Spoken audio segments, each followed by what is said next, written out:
जय हिंद दोस्तों, आप सभी का स्वागत है बलदेव क्लासेज में। जैसा कि आप अवगत हैं कि हम स्टैटिक जीके का सीरीज प्रारंभ किए हुए हैं, जिसके अंतर्गत यह हमारा तीसरा वीडियो है। इससे पहले हमने पहले वीडियो में स्टैटिक जीके के कंप्लीट सिलेबस के बारे में चर्चा किया था। उसके बाद हमने स्टैटिक जीके का प्रथम जो टॉपिक है भारत के पड़ोसी देश, उसके बारे में आपको डिटेल जानकारी दिया है। अब उसी श्रृंखला में दोस्तों हमने यह वीडियो तीसरा वीडियो है, जिसमें हम लेकर के आए हैं आपके सामने भारत के पड़ोसी देशों के संबंध में। ये हमारा दूसरा वीडियो है, जिसमें अभ्यास प्रश्न हम कराने वाले हैं। इसमें जो हमने अभ्यास प्रश्न है लगभग 80 क्वेश्चनों को रखा है, जो PYQ के रूप में आप देख सकते हो और प्रैक्टिस के रूप में भी आप देख सकते हो। दोनों तरीके से आप इसे सॉल्व करने की कोशिश कीजिएगा। तो मैं पूरा एक्सप्लेन करूंगा इन सभी क्वेश्चनों को, आप बस ध्यानपूर्वक सुनिएगा। इससे पहले आपको ध्यान रखना है कि आपने यदि प्रथम वीडियो नहीं देखा है, जो कि भारत के पड़ोसी देश का जो बनाया गया था, तो आपको इन प्रश्नों को सोल्व करने में थोड़ा सा क्या होगा, दिक्कत आ सकती है। लेकिन यदि आप वो वीडियो देख लेते हैं तब जाकर के आप प्रश्न सोल्व करते हैं तो चीज़ें आपके लिए आसान हो जाएंगी। तो मैं आपसे मतलब एक उम्मीद करता हूँ या एक अपेक्षा करता हूँ कि आप उस वीडियो को देख लेंगे। उसके बाद हम क्या करेंगे, फिर आप इस वाली वीडियो को देखेंगे तो आप बेहतर ज़्यादा है ना समझ पाएंगे। तो आप देखिएगा, मैं स्टार्ट करते हैं दोस्तों। देखिएगा, इसमें सबसे पहले हम कोटेशन ले लेते हैं, उस कोटेशन के बाद में हम वीडियो को प्रारंभ करेंगे। ठीक है, कोटेशन कैसे किस प्रकार से देखिएगा। बेहतर से बेहतर की तलाश करो, मिल जाए नदी तो समंदर की तलाश करो। बेहतर से बेहतर की तलाश करो, मिल जाए नदी तो समंदर की तलाश करो। टूट जाता है शीशा पत्थर की चोट से, टूट जाता है शीशा पत्थर की चोट से। टूट जाए पत्थर ऐसे शीशे की तलाश करो, टूट जाए पत्थर ऐसे शीशे की तलाश करो। तो दोस्तों बस कुछ भी नहीं है, हमें बिल्कुल डेडिकेट होकर के अपने काम में लगे रहना है। हमारा जो रिजल्ट है वो हमें सबको दिखा देगा कि हम कितना मेहनत कर रहे थे। बस हमें कंटिन्यूटी बनाए रखना है, किसी भी कीमत पर हमारी जो भी निरंतरता है वो नहीं कम होनी चाहिए। हमें भले ही हर दिन पढ़ना है, कम से कम पढ़ना है, लेकिन अगर निश्चित रूप से ध्यान रखना है कि 1 घंटा पढ़ रही हो तो 1 घंटा पढ़ो, 2 घंटा पढ़ रही हो 2 घंटा पढ़ो। ऐसा नहीं कि एक दिन 8 घंटे पढ़ लिए हो और उसके बाद में 2 दिन गायब हो गई हो, ऐसा कतई नहीं करना है।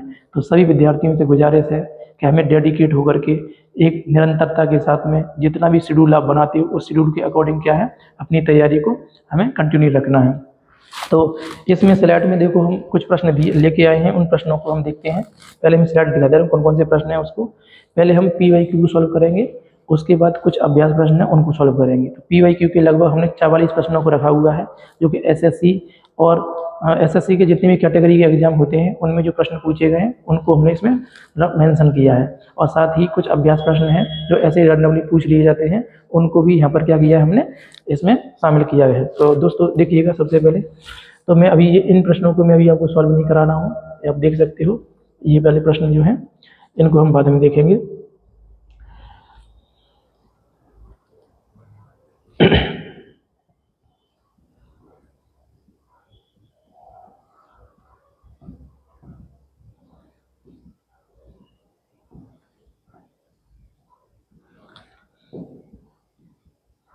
यहाँ से हम लोग प्रारंभ करते हैं। ये तुम्हारे पेपरों में आए हुए प्रश्न हैं, यहाँ से हम स्टार्ट कर लेते हैं। ठीक है, ये आप देखिएगा। तो हम समझते हैं दोस्तों, देखिएगा। सबसे पहला प्रश्न आप देखिए, आपकी स्क्रीन पर आ गया है। पहले प्रश्न में जो भी है मैं कोशिश करता हूँ कि जितना भी डिटेल इसमें जानकारी हो सकती है वो सारी सारी आपके सामने रखूँ, और हो सके तो आप इसको नोट डाउन करिएगा कहीं पर भी, और नहीं तो क्या आप ऐसे ही सुन लीजिएगा। ठीक है, और आप भी कोशिश करिएगा कि आप पहले से पहले क्या है प्रश्न का आंसर दे सकूँ। ठीक है, तो हम समझते हैं, मैं प्रश्न पढ़ूंगा, उसके बाद में आपको क्या करना है, तुरंत आंसर लगाने की कोशिश करना है। आपके सामने 4 ऑप्शन होंगे, धैर्यपूर्वक आंसर करना है, गलत नहीं हो जाना है। ठीक है, ध्यान रखिएगा। देखो समझो, सबसे पहले हम लोग बात करते हैं प्रश्न की। प्रश्न में यदि आप देखोगे,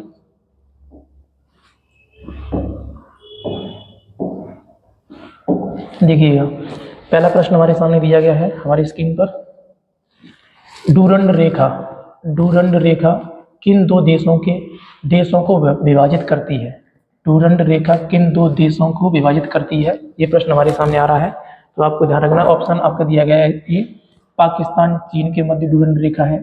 ऑप्शन बी, पाकिस्तान और अफगानिस्तान के मध्य में क्या है, यह डूरंड रेखा है। भारत और बांग्लादेश के मध्य में डूरंड रेखा है। या भारत और नेपाल के मध्य में डूरंड रेखा है? तो ये प्रश्न कह रहा है। तो इसके संबंध में आप सभी लोग जानते हो, हमें जो है 3 रेखाएं नहीं भूलनी है। ये 3 रेखाएं कौन कौन सी हैं? तो ये हमारा प्यारा भारत है, इस प्यारे भारत के हिसाब से आप समझ लीजिएगा, ठीक है। लगभग इस टाइप से हमारी भारत का मैप होता है।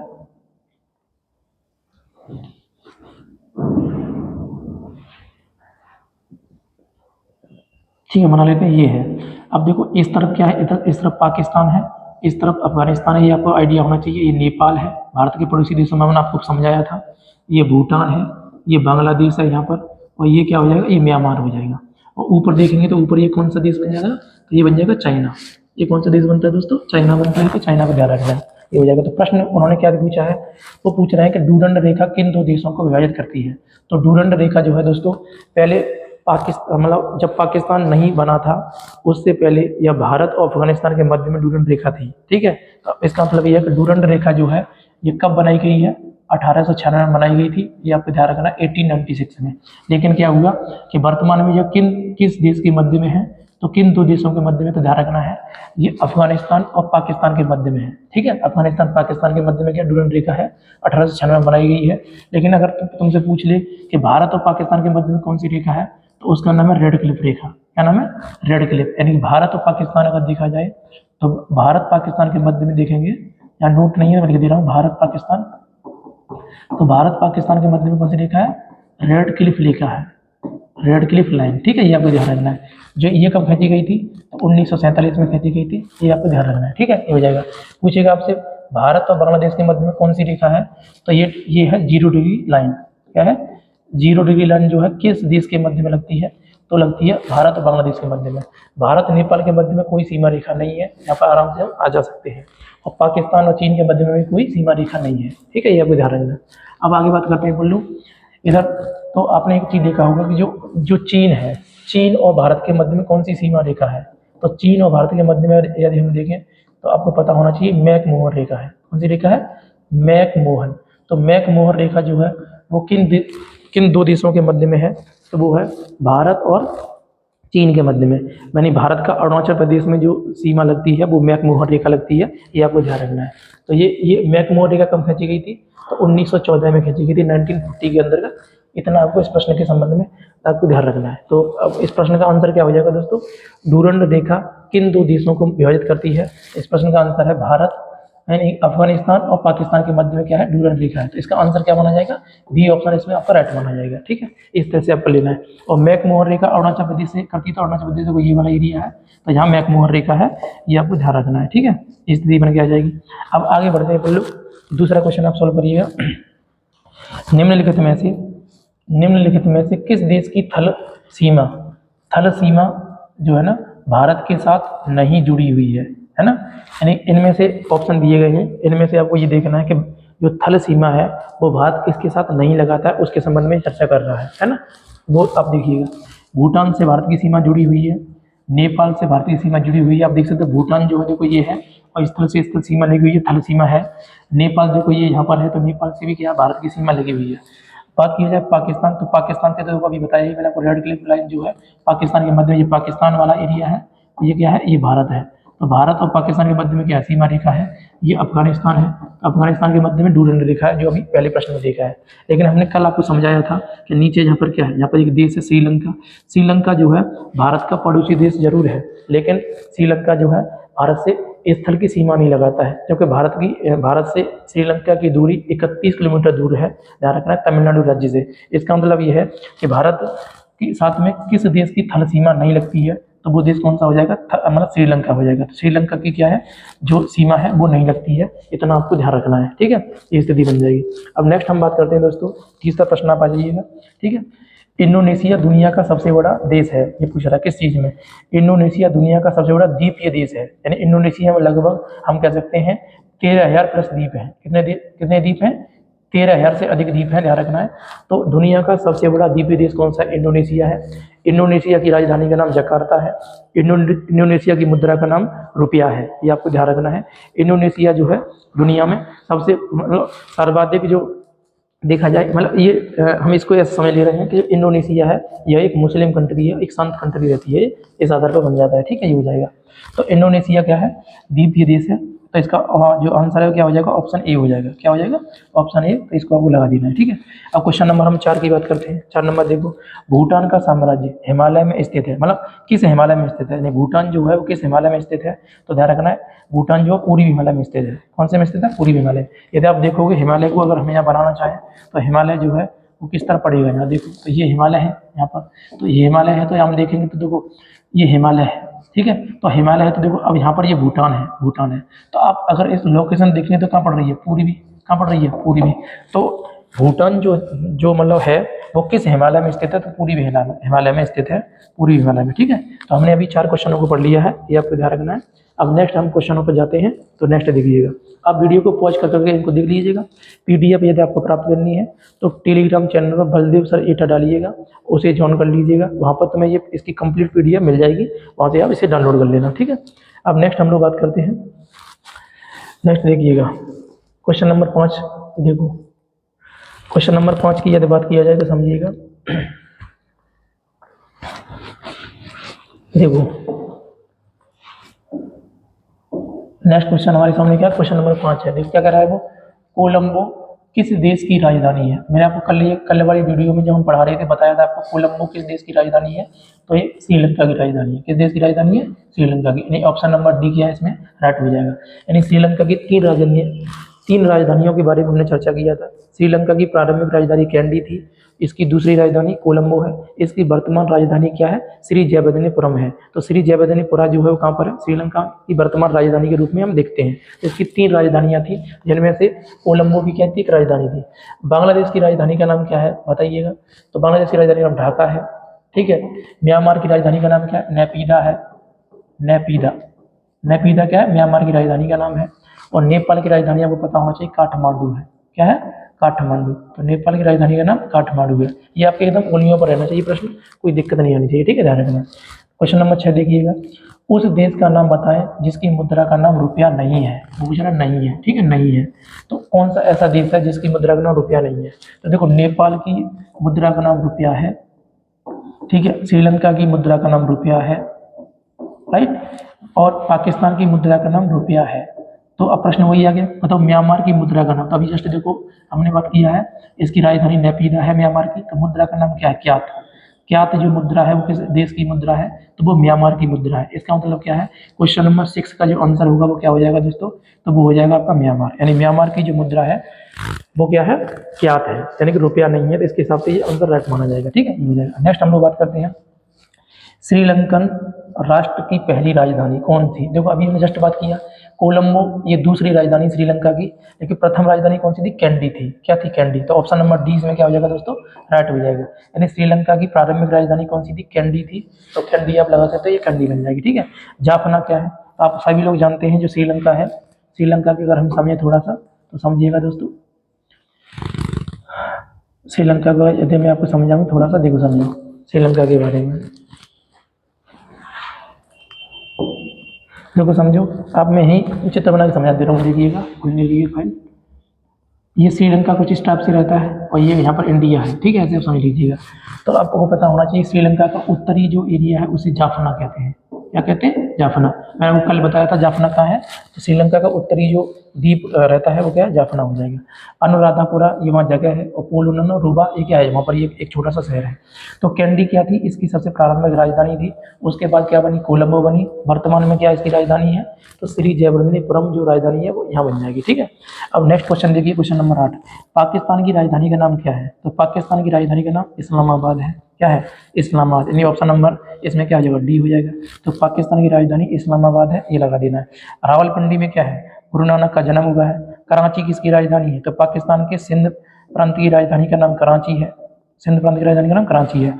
लाहौर किसकी राजधानी है, तो पाकिस्तान के पंजाब प्रांत की राजधानी का नाम क्या है, लाहौर है। तो पाकिस्तान के पंजाब प्रांत की राजधानी का नाम लाहौर हो जाएगा। इस तरह से आप कर लेना है। तो क्वेश्चन नंबर 8 हमने सॉल्व कर लिया, इस तरह से आप देख लीजिएगा। नेक्स्ट हम लोग बात करते हैं दोस्तों, तो नेक्स्ट समझिएगा। अब ये खुला है, कोई नहीं देखिएगा, ठीक है। अब मैं बाद में देख लूंगा इसको।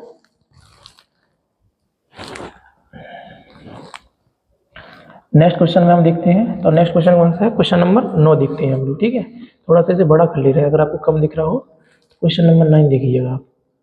क्वेश्चन नंबर 9, ठीक है, देखो समझो।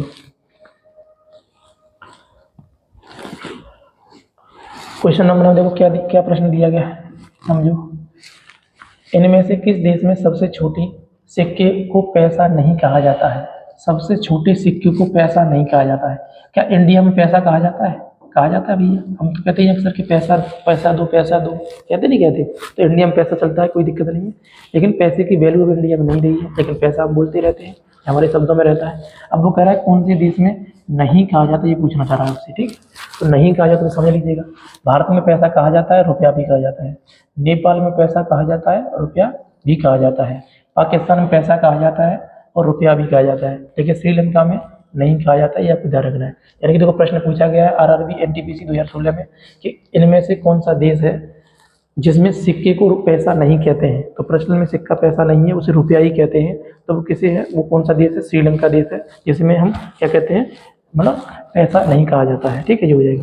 अब नेक्स्ट प्रश्न देखिएगा दोस्तों, माली है ना, माली जो है किस देश की राजधानी है? माली। तो माली आप देख सकते हो, माली किस देश की राजधानी है? तो मालदीव की राजधानी का नाम क्या है? माली है। मालदीव की राजधानी का नाम माली है। तो ध्यान रखना, मालदीव की राजधानी माली हो जाएगी। मालदीव की मुद्रा का नाम रुपया हो जाएगा, जो मालदीव की रुपया होता है इसका। मालदीव एक ऐसा देश है, कैसा देश है? पर्यटन देश है, ठीक है। और ये किस मतलब सागर में स्थित है? तो आपको ध्यान रखना, हिंद महासागर में स्थित है, ये कल बताई थी आपको सारी चीजें। मॉरिशस की राजधानी का नाम पोर्ट लुई है। इसकी राजधानी क्या है? Port Louis. पोर्ट लुई है। मॉरिशस एक हिंदू राष्ट्र है। मॉरिशस में देखा जाए तो हिंदी भाषा बोली जाती है। मॉरिशस की यदि बात किया जाए तो मॉरिशस की मुद्रा का नाम भी क्या है? रुपया है। मॉरिशस किस मतलब महाद्वीप के अंतर्गत आता है? तो मॉरिशस जो है अफ्रीका महाद्वीप के अंतर्गत आता है। यह भी मेडागास्कर से लगभग 900 किलोमीटर दूरी पर स्थित है ना, उत्तर पूरब की ओर। मेडागास्कर हिंद महासागर का सबसे बड़ा द्वीप है, जो कि उससे क्या है, उससे 90 मतलब 900 किलोमीटर उत्तर पूर्व की ओर स्थित है मॉरिशस। आपको ध्यान रखना है। इसमें मॉरिशस में बहुत सारे हिंदी शिखर सम्मेलन हुए हैं, हमारे यूपीएससी एग्जाम में पूछी भी गई है मॉरिशस के संबंध में, जो हिंदी शिखर सम्मेलन होते हैं उसके संबंध में। लक्षद्वीप की बात की जाए दोस्तों, तो लक्षद्वीप हमारा एक केंद्र शासित प्रदेश है और इसकी राजधानी क्या? कवारत्ती है। क्या राजधानी है इसकी? कवारत्ती। यानी कि ये एक केंद्र शासित प्रदेश है भारत का और इसकी राजधानी का नाम क्या? कवारत्ती। क्या राजधानी है इसकी? कवारत्ती। मलेशिया, मलेशिया जो है ना आसियान कंट्री है। मलेशिया की राजधानी का नाम क्या? कुआलालंपुर। क्या है? कुआलालंपुर। मलेशिया की राजधानी का नाम कुआलालंपुर। कुआलालंपुर। कुआलालंपुर किसकी राजधानी है? मलेशिया की राजधानी का नाम कुआलालंपुर है, ये आपको ध्यान रखना है, ठीक है। तो इस प्रश्न का क्वेश्चन नंबर 10 का आंसर क्या हो जाएगा दोस्तों? तो माले किस देश की राजधानी है? मालदीव की राजधानी है। किस देश की राजधानी हो जाएगी? मालदीव की, ठीक है, ये लगा देंगे। नेक्स्ट हम लोग बात करते हैं क्वेश्चन नंबर 11 को, देखिएगा। भूटान की राष्ट्रीय भाषा क्या है? ये पूछ रहा है। भूटान की राष्ट्रीय भाषा है ना क्या है, यानी रूप में किसे जाना जाता है? तो जो ऑप्शन नंबर ए है जोंगखा, जोंगखा जो है ये भूटान की राष्ट्रीय भाषा है, ठीक है। तो भूटान की राष्ट्रीय भाषा क्या है? तो ध्यान रखना है जोंगखा है। भूटान की राजधानी का नाम थेम्पू है। भूटान की मुद्रा का नाम न्यूगल्ट्रम है, ये आपको ध्यान रखना है। तो ताला चोखा दोगाछू ये परियोजना भारत सरकार के द्वारा कहाँ चलाई जा रही है? भूटान में चलाई जा रही है। भूटान को हम क्या बोलते हैं? लैंड ऑफ थंडरबोल्ट कहते हैं। ये सभी प्रश्न किसके हैं? भूटान के संबंध में रहेंगे, ये आपको कर लेना है। ये हम सब कुछ आपको जो प्रीवियस की जो वीडियो है उसके अंदर बता दिया गया है, ये आपको ध्यान रखना है, ठीक है। अब आगे बढ़ते हैं हम लोग, क्वेश्चन नंबर 12 पे आते हैं। क्वेश्चन नंबर 12 को सॉल्व करिए। क्वेश्चन नंबर 12 की बात किया जाए दोस्तों, तो देखिएगा क्या है इसमें। क्वेश्चन नंबर 12 को सॉल्व कर क्या है? निम्नलिखित में से खेलों में से कौन सा खेल म्यांमार का राष्ट्रीय खेल है? ये पूछ रहा है। म्यांमार का राष्ट्रीय खेल कौन सा है? ठीक है, ध्यान रखना है। तो म्यांमार का राष्ट्रीय खेल कौन सा है? तो चिनलोन है। कौन सा खेल है दोस्तों? चिनलोन जो है म्यांमार का राष्ट्रीय खेल है। गोल्फ किस देश का राष्ट्रीय खेल है? तो स्कॉटलैंड का। स्कॉटलैंड का राष्ट्रीय खेल गोल्फ है, ध्यान रखना, ये हो जाएगा। और लेथवेई खेल ये कहाँ खेला जाता है? म्यांमार में खेला जाता है। म्यांमार का खेल क्या है? लेथवेई है, ठीक है, ये हो जाएगा। इसके अलावा दोस्तों हम बात करें क्वेश्चन नंबर 12 में ही, तो जो फुटबॉल है, फुटबॉल किस देश का राष्ट्रीय खेल है? तो फुटबॉल जो है ना श्रीलंका का राष्ट्रीय खेल हो जाएगा। तो श्रीलंका का राष्ट्रीय खेल क्या हो जाएगा? श्रीलंका का राष्ट्रीय खेल फुटबॉल हो जाएगा, ये आपको ध्यान रखना है, ठीक है, ये बन जाएगा। तो इसके हिसाब से हम इसे लगा देंगे, ठीक है। तो चार ऑप्शन क्लियर हो गए। तो प्रश्न इसमें क्या है? म्यांमार का राष्ट्रीय खेल कौन सा है? लेथवेई भी खेल म्यांमार में खेला जाता है, लेकिन ये राष्ट्रीय खेल नहीं है, एक मतलब छोटा मोटा खेल रहता है वहाँ पर, थोड़ा बहुत प्रसिद्ध है। लेकिन चिनलोन जो है वो इसका म्यांमार का क्या है? राष्ट्रीय खेल है। इस हिसाब से अगर हम देखें तो ऑप्शन नंबर डी इसमें क्या हो जाएगा? राइट माना जाएगा, ये आपको ध्यान रखना है। अब आगे बढ़ते हैं हम क्वेश्चन नंबर 13 पर। भारत से थाईलैंड हाईवे है ना, भारत से थाईलैंड हाईवे किस देश से होकर गुजरता है? भारत से थाईलैंड हाईवे किस देश से होकर गुजरता है, ये हम प्रश्न पूछना चाह रहा है आपसे। तो आप देख लीजिएगा, तो किस देश से होकर गुजरता है, तो म्यांमार से होकर गुजरता है। किस देश से होकर गुजरता है दोस्तों, म्यांमार से होकर गुजरता है, ये आपको ध्यान रखना है, ठीक है। तो म्यांमार से, यानी कि जो थाईलैंड, देखो इसके नीचे में दिखाना चाह रहा हूँ, इसको दिखाई दे रहा हूँ आपको, देखो देखिए, यानी कि ये कहाँ पर है, तो इसको देख लीजिएगा अब एक बार। देखो अगर आप देखोगे तो ये म्यांमार है, इसको हम आगे और ले रहे हैं, देखो ये है, ये थाईलैंड, देखो ये वाला एरिया थाईलैंड का है, ठीक है। अब ये थाईलैंड है, तो अगर आप थाईलैंड को थोड़ा देखें यहाँ पर, तो ये थाईलैंड है, ठीक है। इसको और जूम कर लें थोड़ा सा, देखिएगा,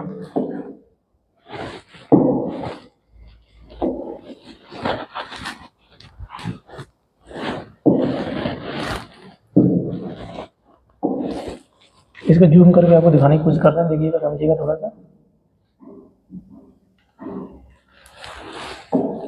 चूँकि हमें इतने की आवश्यकता है तो हम पूरा क्यों रखें इसको, ठीक है। इतनी से हमारा काम चल जाएगा। देखिए अब यहाँ पर जितना भी हमारा क्वेश्चन है वो सब इसी से रिलेटेड है, हम आराम से इसे निकाल लेंगे, समझिएगा। देखो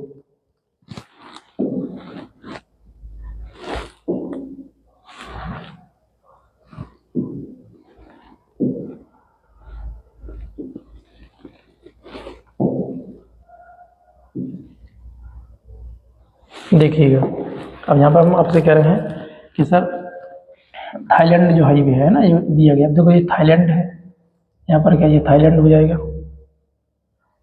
ठीक है ना। अब ये थाईलैंड वगैरह यदि आप देखोगे,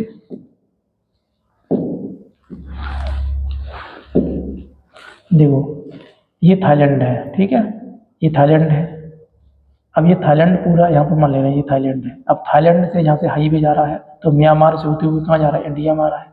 म्यांमार से होते हुए कहाँ जा रहा है, इंडिया में। तो ये जो पूछ रहा है कि किस देश से होकर ये हाईवे जाता है, तो वो प्रश्न कर रहा है आपसे, तो किस देश से होकर जाता है, तो आपको ध्यान रखना है वो म्यांमार से होकर के जाता है, वही प्रश्न यहाँ पर बनाने की कोशिश कर रहा है, ठीक है। तो आप समझिएगा क्या कह रहा है वो, देखो प्रश्न में भारत से, है ना, भारत से थाईलैंड हाईवे किस देश से होकर के गुजरता है, तो वो अभी मैं बता दिया, अभी में म्यांमार से गुजरता है। इसका आंसर क्या आ जाएगा, म्यांमार हो जाएगा। नेपाल से नहीं जाता है, चाइना से नहीं जाता है, नहीं पाकिस्तान से जाता है, ठीक है, ध्यान रखना। जामदानी बुनाई, जामदानी बुनाई की पारंपरिक कला, जामदानी बुनाई की पारंपरिक कला की शुरुआत कहाँ हुई है, ये प्रश्न पूछ रहा है। जामदानी बुनाई की पारंपरिक कला की शुरुआत कहाँ हुई है, ये पूछना चाह रहा है आपसे, तो बताइएगा कहाँ पर हुई है, ठीक है। तो ये कहाँ पर हुई है, बांग्लादेश में। तो जामदानी बुनाई जो है वो कहाँ पर है, तो बांग्लादेश में, ये आपको ध्यान रखना है। जामदानी बुनाई कहाँ पर है, बांग्लादेश के अंतर्गत हो जाएगी, ठीक है। चाइना में नहीं है, ना नेपाल में है, ना ही बर्मा में है, यानी कि ना म्यांमार में है, ठीक है। इस प्रश्न को आप, इसका आंसर क्या हो जाएगा आपका, तो बांग्लादेश में। तो इंपोर्टेंट है, देखो एसएससी 2019 में वो प्रश्न है। तो जामदानी बुनाई कहाँ पर है पारंपरिक कला के रूप में, तो ये हो जाएगी म्यांमार के अंतर्गत, ठीक है, मतलब बांग्लादेश के अंतर्गत। अब नेक्स्ट हम लोग बात करते हैं 15 नंबर क्वेश्चन लगाइएगा। 15 क्वेश्चन में क्या दिया गया, देखो इसमें आप देखो, बांग्लादेश की संसद में, है ना, ये प्रश्न पूछ रहा है, बांग्लादेश की संसद में अधिकतम सदस्यों की संख्या कितनी है, तो इसका आंसर जवाब है दोस्तों 350 है, ठीक है। क्या हो जाएगा, 350 हो जाएगा। ऐसे एक संसद का एक और प्रश्न पूछ दिया उन्होंने, श्रीलंका की संसद में कितने सदस्यों की संख्या है, तो इसमें 225 है, कितनी हो जाएगी दोस्तों, 225 हो जाएगी। इसके अलावा 2-3 संसदों के नाम, यानी कि जो संख्या है वो और नोट कर लीजिए यहीं पर ही, ठीक है। यानी कि पाकिस्तान की संसद में कितने सदस्य हैं, 342। पाकिस्तान की संसद में कितने सदस्य हैं, तो 342 है, ये भी आपको यही नोट कर लेना है। इसके अलावा एक और रख लेना, 275 नेपाल की संसद में। नेपाल की संसद में कितने कितने मतलब नेपाल की संसद में सदस्य हैं, तो ये हो जाएंगे आपके कितने, 275 हो जाएंगे। कितने हो जाएंगे, 275। तो ये 2-3 प्रश्न है जो इंपॉर्टेंट है आपके पॉइंट ऑफ व्यू से, तो आपको इसको नोट कर लेना है, ठीक है। ये हो जाएगा, हम लगा लेंगे यहाँ पर।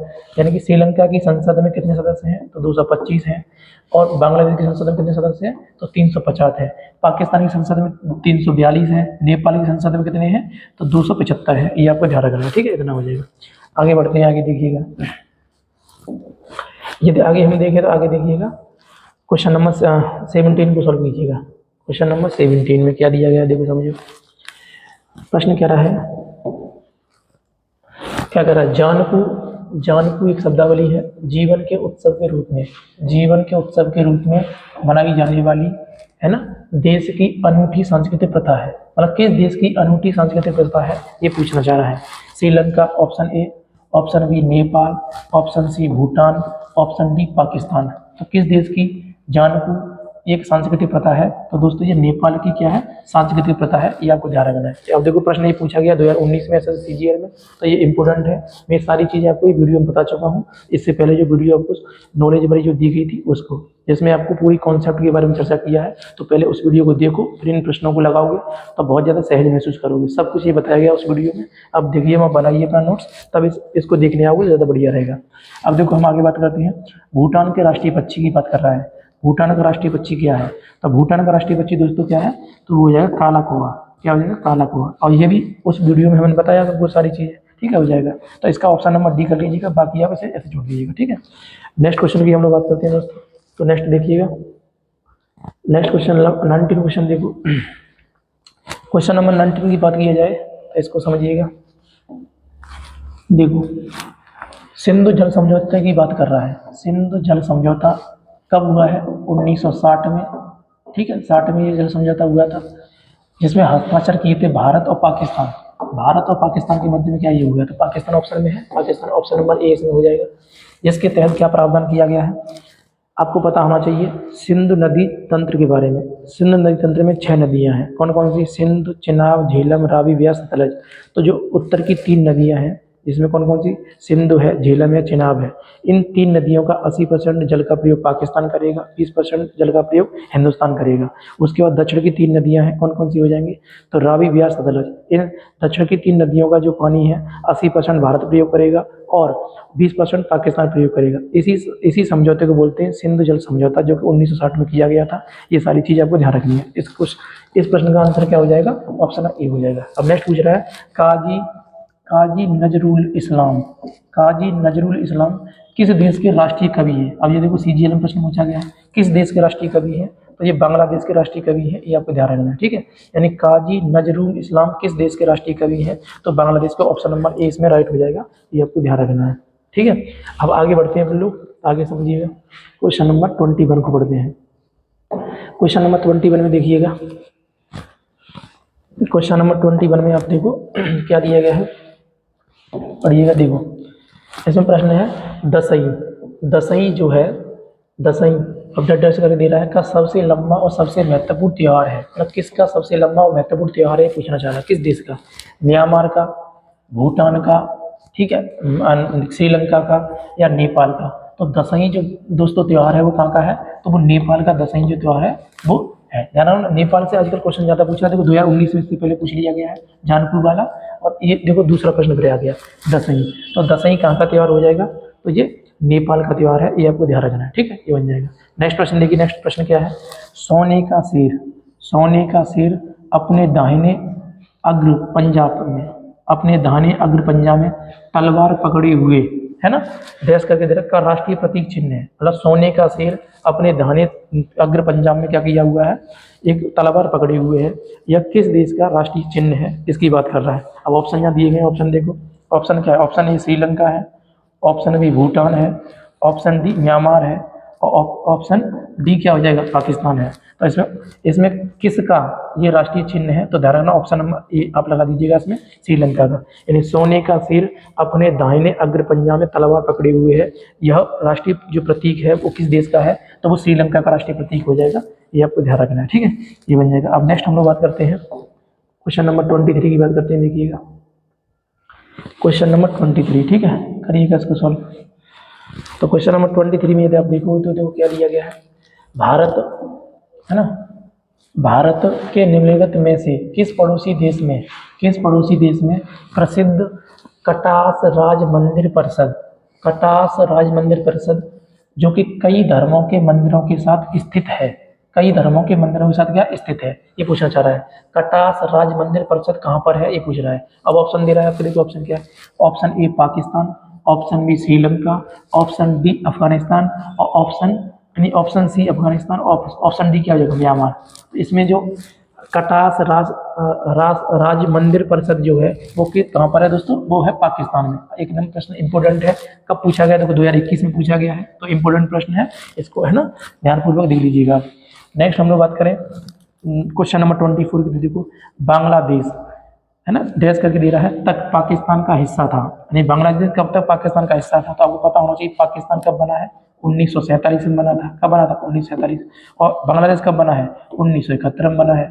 तो इसका मतलब 1947 से 71 तक। अब देख लो 1947 से 73 तक, नहीं गलत है। 1948 से 75, नहीं गलत है।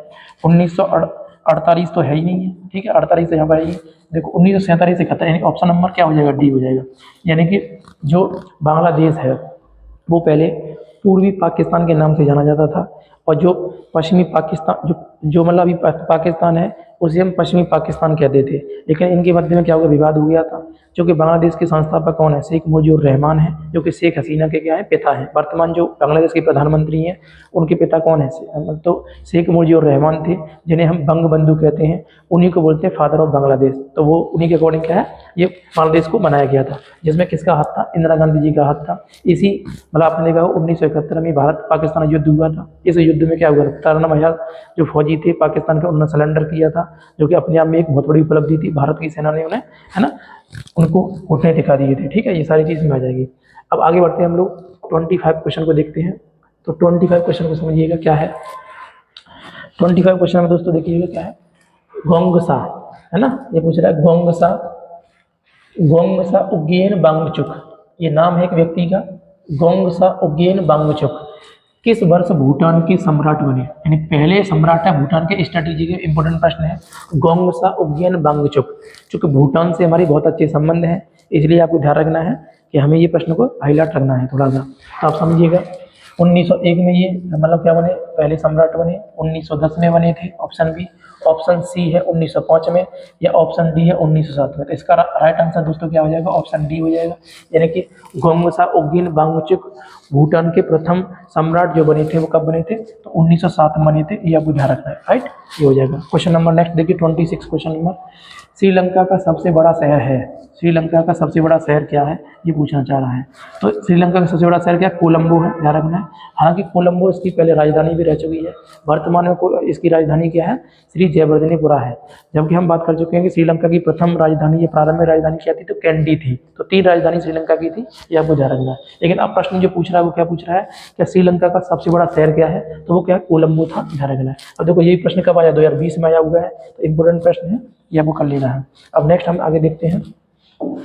नेक्स्ट क्वेश्चन 27 को पढ़ते हैं दोस्तों। 27 देखिएगा क्या है। क्वेश्चन नंबर 27 देखें तो क्या? किरीबात, किरीबात शब्द क्या है? किरीबात, किरीबात डैश कर दे रहा है का चावल, चावल से बनाने वाला एक पकवान है। चावल से बनाने वाला एक पकवान है। किस देश का ये पकवान है, ये कहना चाह रहा है। ठीक है, इसके ऑप्शन और भी है, नीचे देखते हैं। 2 ऑप्शन और होंगे इसके। किरीबात, देखो ये 2 ऑप्शन हमारे सामने आ गए हैं, समझ लीजिएगा। यानी कि किरीबात भूटान का चावल से बनाने वाला पकवान है, यानी ऑप्शन ए है। ऑप्शन बी श्रीलंका का है। ऑप्शन सी है म्यांमार का है। और ऑप्शन डी है नेपाल का है। तो दोस्तों इसका आंसर भी क्या हो जाएगा? श्रीलंका, यानी ऑप्शन बी जो है ये हो जाएगा। यानी किरीबात जो है ये एक क्या है? श्रीलंका का चावल से बनने वाला एक पकवान है, ये आपको ध्यान रखना। और ये भी देखो 2020 में क्वेश्चन पूछा गया, तो इंपॉर्टेंट क्वेश्चन है, थोड़ा सा आपको इसे ध्यानपूर्वक पढ़ लेना है। किरीबात शब्द क्या है? किरीबात। तो श्रीलंका से भी बहुत सारे प्रश्न स्टैटिक में पूछे जा रहे हैं। इसका मतलब ये है कि हमें गंभीरता रखनी है, भारत के पड़ोसी देशों के संबंध में ध्यानपूर्वक हमें अध्ययन करते रहना है। अब आगे बढ़ते हैं दोस्तों। तो आगे देखिएगा 28 क्वेश्चन को हम लेते हैं। 28 क्वेश्चन देखो क्या है। तो कह रहा है जांगोवा, क्या है? जांगोवा, जांगोवा अथवा जौनपो, जांगोवा अथवा जौनपो ये शब्द है। एक अनूठा सांस्कृतिक रिवाज है, एक अनूठा सांस्कृतिक रिवाज है जिसका पालन डैश करके में जीवन के उत्सव के रूप में किया जाता है। मतलब कहाँ पर इसका मतलब पालन किया जाता है, ये प्रश्न पूछ रहा है। जांगोवा अथवा जौनपो, जौनपो जो है एक अनूठा सांस्कृतिक रिवाज है, मतलब किस देश में इसका पालन किया जाता है, ये प्रश्न पूछ रहा है। ऑप्शन ए श्रीलंका में, ऑप्शन बी नेपाल में, ऑप्शन सी भूटान में, ऑप्शन डी पाकिस्तान में। तो बताइए आप किस में किया जाता है इसका पालन जो रहता है वो। तो इसका आंसर दोस्तों क्या हो जाएगा? इसका आंसर भी नेपाल है, ऑप्शन बी जो है वो हो जाएगा। ठीक है, तो नेपाल से भी देखो लगातार अगर आप देखो तो प्रथाओं या रिवाज के संबंध में प्रश्न बहुत ज़्यादा आ रहे हैं। तो प्रथाएं और रिवाज नेपाल की जो बहुत इंपॉर्टेंट है, उनको थोड़ा गंभीरता से आप अध्ययन कीजिएगा। हो सकता है कि आगे जो भी परीक्षाएं आ रही हैं उनमें आपको प्रश्न देखने को मिले। तो आपको ध्यान रखिए 3-4 प्रश्न तो हमारे इसी सेट में मिल गए हमको इसके संबंध में। ठीक है, अब नेक्स्ट क्वेश्चन देखिएगा। नेक्स्ट क्या है? पाकिस्तान का संविधान, है ना, कब लागू किया गया था, ये प्रश्न आ रहा है। देखो पाकिस्तान का संविधान कब लागू किया गया था, 2019 में प्रश्न आया हुआ सीजीएल वाले में। तो पाकिस्तान का संविधान 1973 में लागू किया गया, 1973 में, 1947 में, या 1965 में, या 1952 में, तो ये प्रश्न पूछ रहा है। तो ऑप्शन नंबर इसका ए हो जाएगा दोस्तों, राइट। यानी पाकिस्तान का संविधान कब लागू हुआ है, 1973 में। पाकिस्तान का संविधान कब लागू हुआ था, 1973 में लागू हुआ था, ध्यान रखना है, ठीक है। तो ये प्रश्न इंपोर्टेंट है, ये भी कर लेना है। नेक्स्ट हम लोग बात करते हैं दोस्तों, तो नेक्स्ट प्रश्न सॉल्व करिएगा। देखो 30 क्वेश्चन को देखिएगा। 30 क्वेश्चन में यदि हम देखें तो इसमें क्या है, देखो नेपाल ने अपना पहला लोकतांत्रिक संविधान, है ना, नेपाल ने अपना पहला लोकतांत्रिक संविधान किस वर्ष अपनाया है, ये पूछना चाह रहा है, किस वर्ष अपनाया है।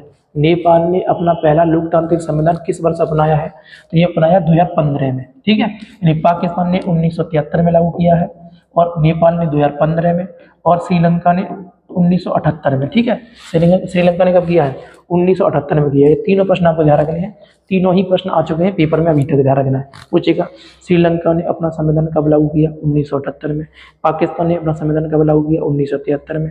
और ये जो एक प्रश्न है कौन सा, नेपाल का, तो नेपाल ने कब किया, 2015 में। तो ये आपको ध्यान रखना है, ठीक है।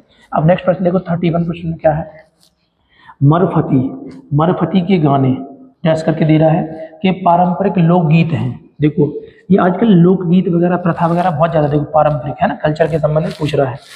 तो किसका है, किस देश का, मरफती गाने किस देश में मतलब ज़्यादा मतलब प्रसिद्ध है। अफगानिस्तान में, बांग्लादेश में, या पाकिस्तान में, या नेपाल में। तो मरफती गाने दोस्तों किस में प्रसिद्ध है, तो बांग्लादेश में प्रसिद्ध है, ये आपको ध्यान रखना है, ठीक है। किस में प्रसिद्ध है, बांग्लादेश में। मरफती गाने के लिए कौन प्रसिद्ध है, तो बांग्लादेश जो है ना प्रसिद्ध है, ये आपको ध्यान रखना है, ठीक है, ये हो जाएगा। नेक्स्ट हम लोग बात करें दोस्तों, क्वेश्चन नंबर 32 को देखते हैं। क्वेश्चन नंबर 32 में क्या दिया गया, देखो समझो। क्वेश्चन नंबर 32 की बात करेंगे तो क्या है, देखो ड्रेस करके दे रहा है, न केवल श्रीलंका की पहली महिला, न केवल श्रीलंका की पहली महिला प्रधानमंत्री थी, बल्कि दुनिया की पहली महिला प्रधानमंत्री थी। मतलब प्रश्न है कि वह कौन महिला है जो श्रीलंका की पहली महिला प्रधानमंत्री ना हो, मतलब थी, बल्कि ये पूरी दुनिया की भी क्या पहली प्रथम महिला प्रधानमंत्री थी। तो ये जो महिला है वो कौन है, तो ऑप्शन दे रहा है सिरिमावो भंडारनायके, सिरिमावो भंडारनायके, ऑप्शन ए उपेक्षा सोडमाली, ऑप्शन डी रोजी सेनानायके, उसका चंद्रिका कुमार तुंगा, चंद्रिका कुमार तुंगा। तो इसमें जो आंसर राइट होगा वो कौन सा राइट होगा दोस्तों, ऑप्शन नंबर ए, यानी श्रीलंका और विश्व की प्रथम प्रधानमंत्री कौन है, तो सिरिमावो भंडारनायके। सिरिमावो भंडारनायके जो है ये दुनिया की प्रथम प्रधानमंत्री और श्रीलंका की भी क्या है प्रथम प्रधानमंत्री थी, ये आपको ध्यान रखना है। तो अच्छा प्रश्न है, स्टैटिक के हिसाब से सीजीएल में आया भी है 2019 में, ये आपको ध्यान रखना है, ठीक है, ये हो जाएगा। 32 हो गया। नेक्स्ट करिएगा 33 क्वेश्चन। नेक्स्ट क्वेश्चन क्या है दोस्तों, 33 क्वेश्चन की बात करते हैं। अब 33 क्वेश्चन में क्या है, देखो समझो क्या कहना चाह रहा है, देखो समझिएगा। इसमें कह रहा है आपके सामने कि सर निम्नलिखित में से कौन भारत और चीन के बीच स्थित है, ये पूछ रहा है। भारत और चीन के बीच स्थित है ना, एक पहाड़ी दर्रा है, मतलब पहाड़ी दर्रा पूछ रहा है। दर्रे के संबंध में दोस्तों क्या है प्रश्न दे रहा है वो, तो समझने की कोशिश करो, समझो क्या कह रहा है। खैबर दर्रा कहाँ है, पाकिस्तान में, ये आपको पहले ही हम कल के वीडियो में बताए थे। खैबर है, गोमल है, ये सब दर्रे कहाँ पर है, पाकिस्तान में। पांगसू दर्रा कहाँ पर है दोस्तों, तो पांगसू दर्रा है अरुणाचल प्रदेश में, यानी भारत का एक राज्य है अरुणाचल प्रदेश, एक पूर्वी राज्य है ना, वहाँ पर है। जोजिला दर्रा कहाँ पर है दोस्तों, जम्मू कश्मीर में है, ये हो जाएगा।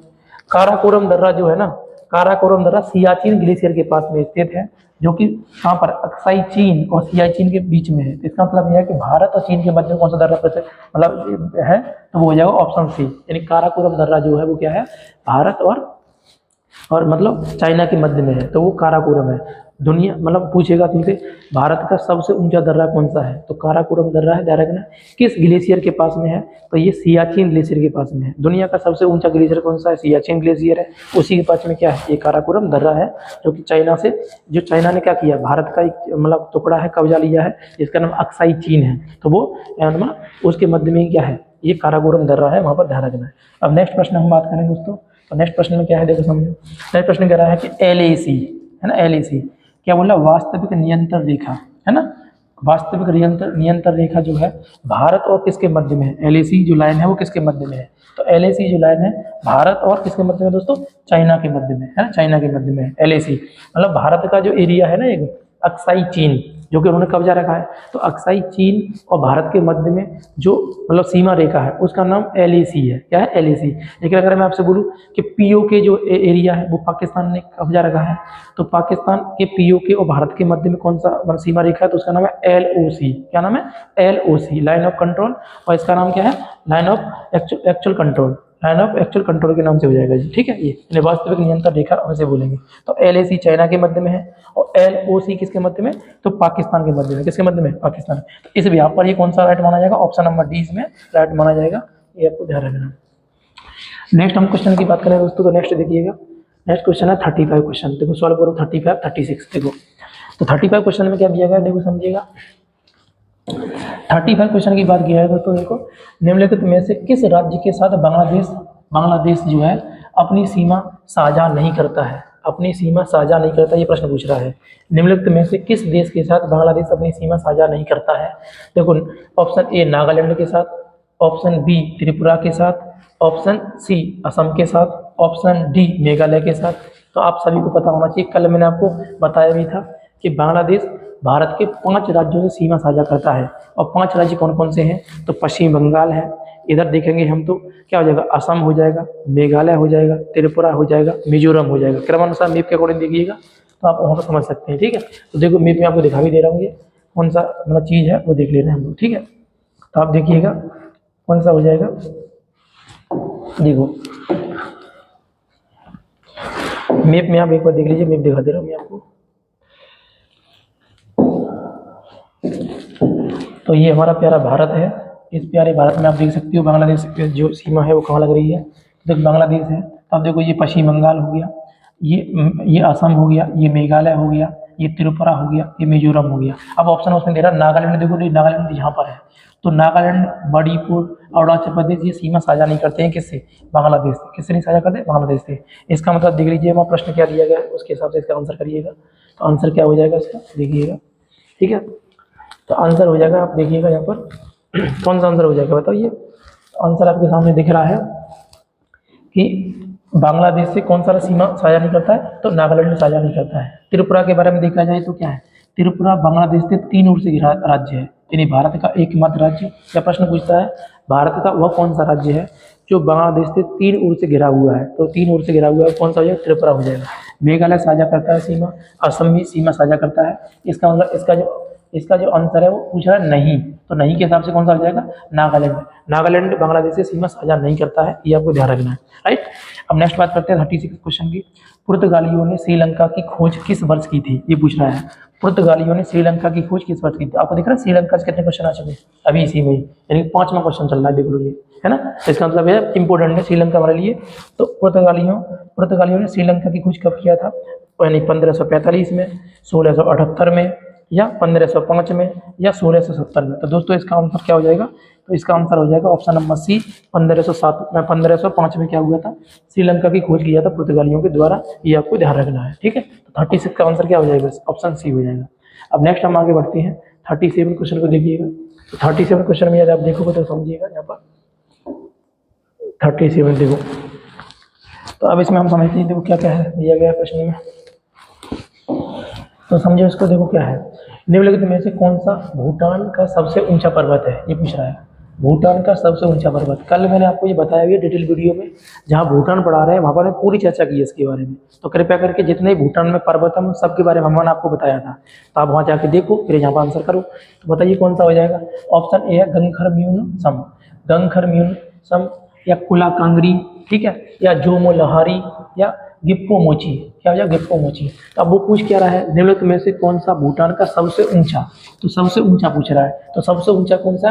गंगखर है। कौन सा हो जाएगा? गंगखर प्यूनमस है। क्या हो जाएगा? प्यूनसम। गंगखर प्यूनसम जो है भूटान का सबसे ऊंचा पर्वत है, ये आपको ध्यान रखना है। ये ऑप्शन नंबर इसमें ए माना जाएगा। क्या हो जाएगा? ए। अब बात करते हैं आगे, म्यांमार का मुख्य धर्म कौन सा? ये पूछ रहा है। म्यांमार एक देश है, भारत का पड़ोसी देश है, इसका मुख्य धर्म क्या है? इस्लाम? इस्लाम नहीं है, इस्लाम तो यहाँ पर रहते नहीं।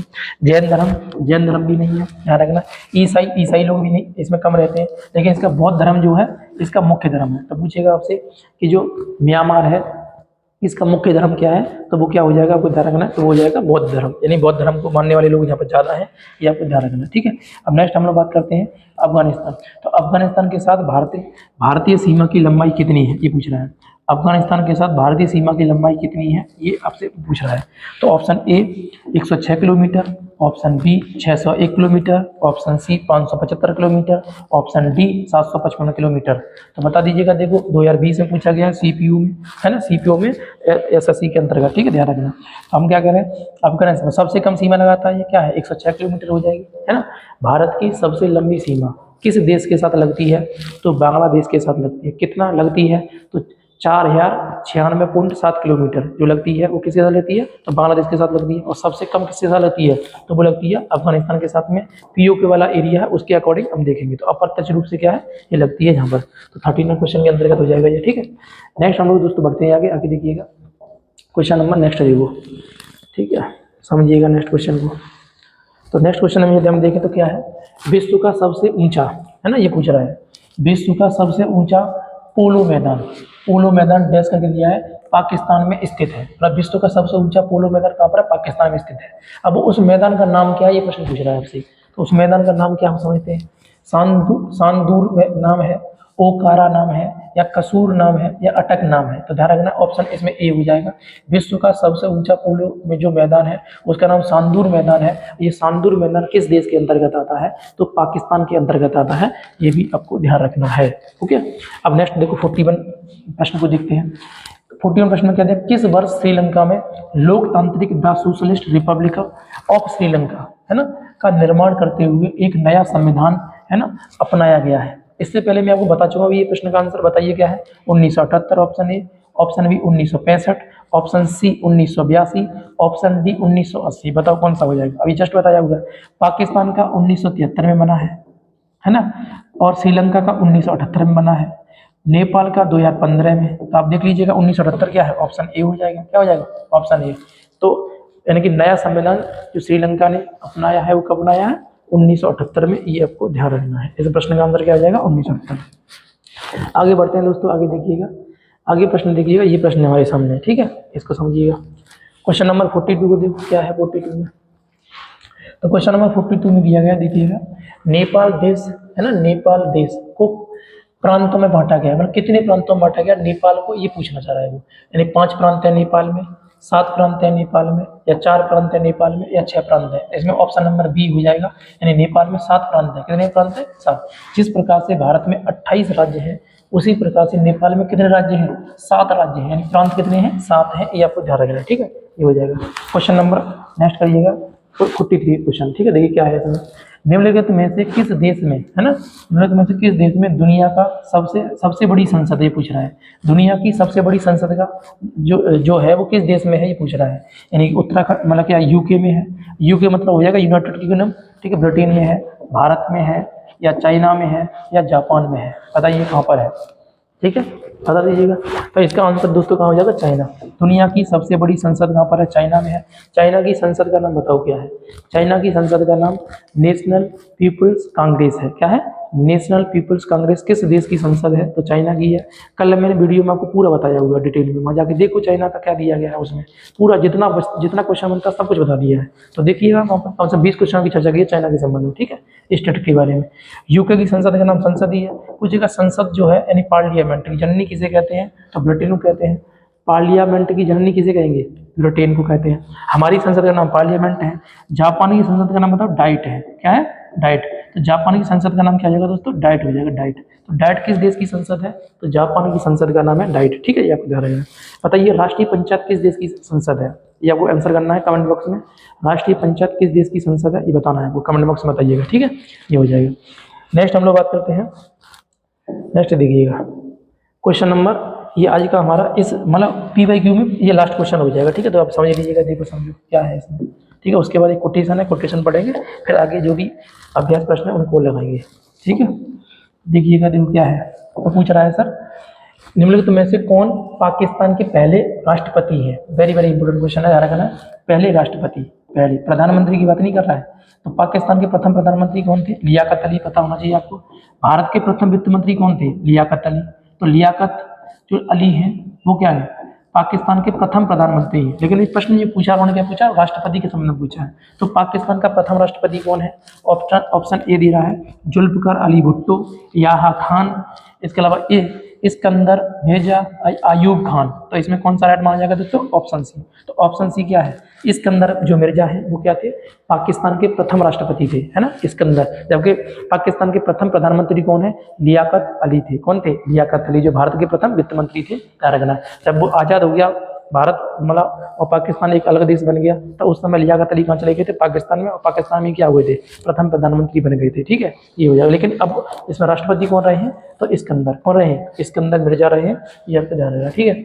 अब एक मोटिवेशन कोड लेते हैं, फिर हम आगे चलेंगे। ठीक है, देखो मोटिवेशन कोड इस प्रकार से, देखिए समझ लीजिएगा क्या है मोटिवेशन कोड। समझिए क्या कह रहा है? उम्मीद की किरण, है ना, उम्मीद की किरण कितनी भी छोटी क्यों ना हो पर निराशा से बेहतर होती है। उम्मीद की किरण कितनी भी छोटी क्यों ना हो पर निराशा से बेहतर होती है।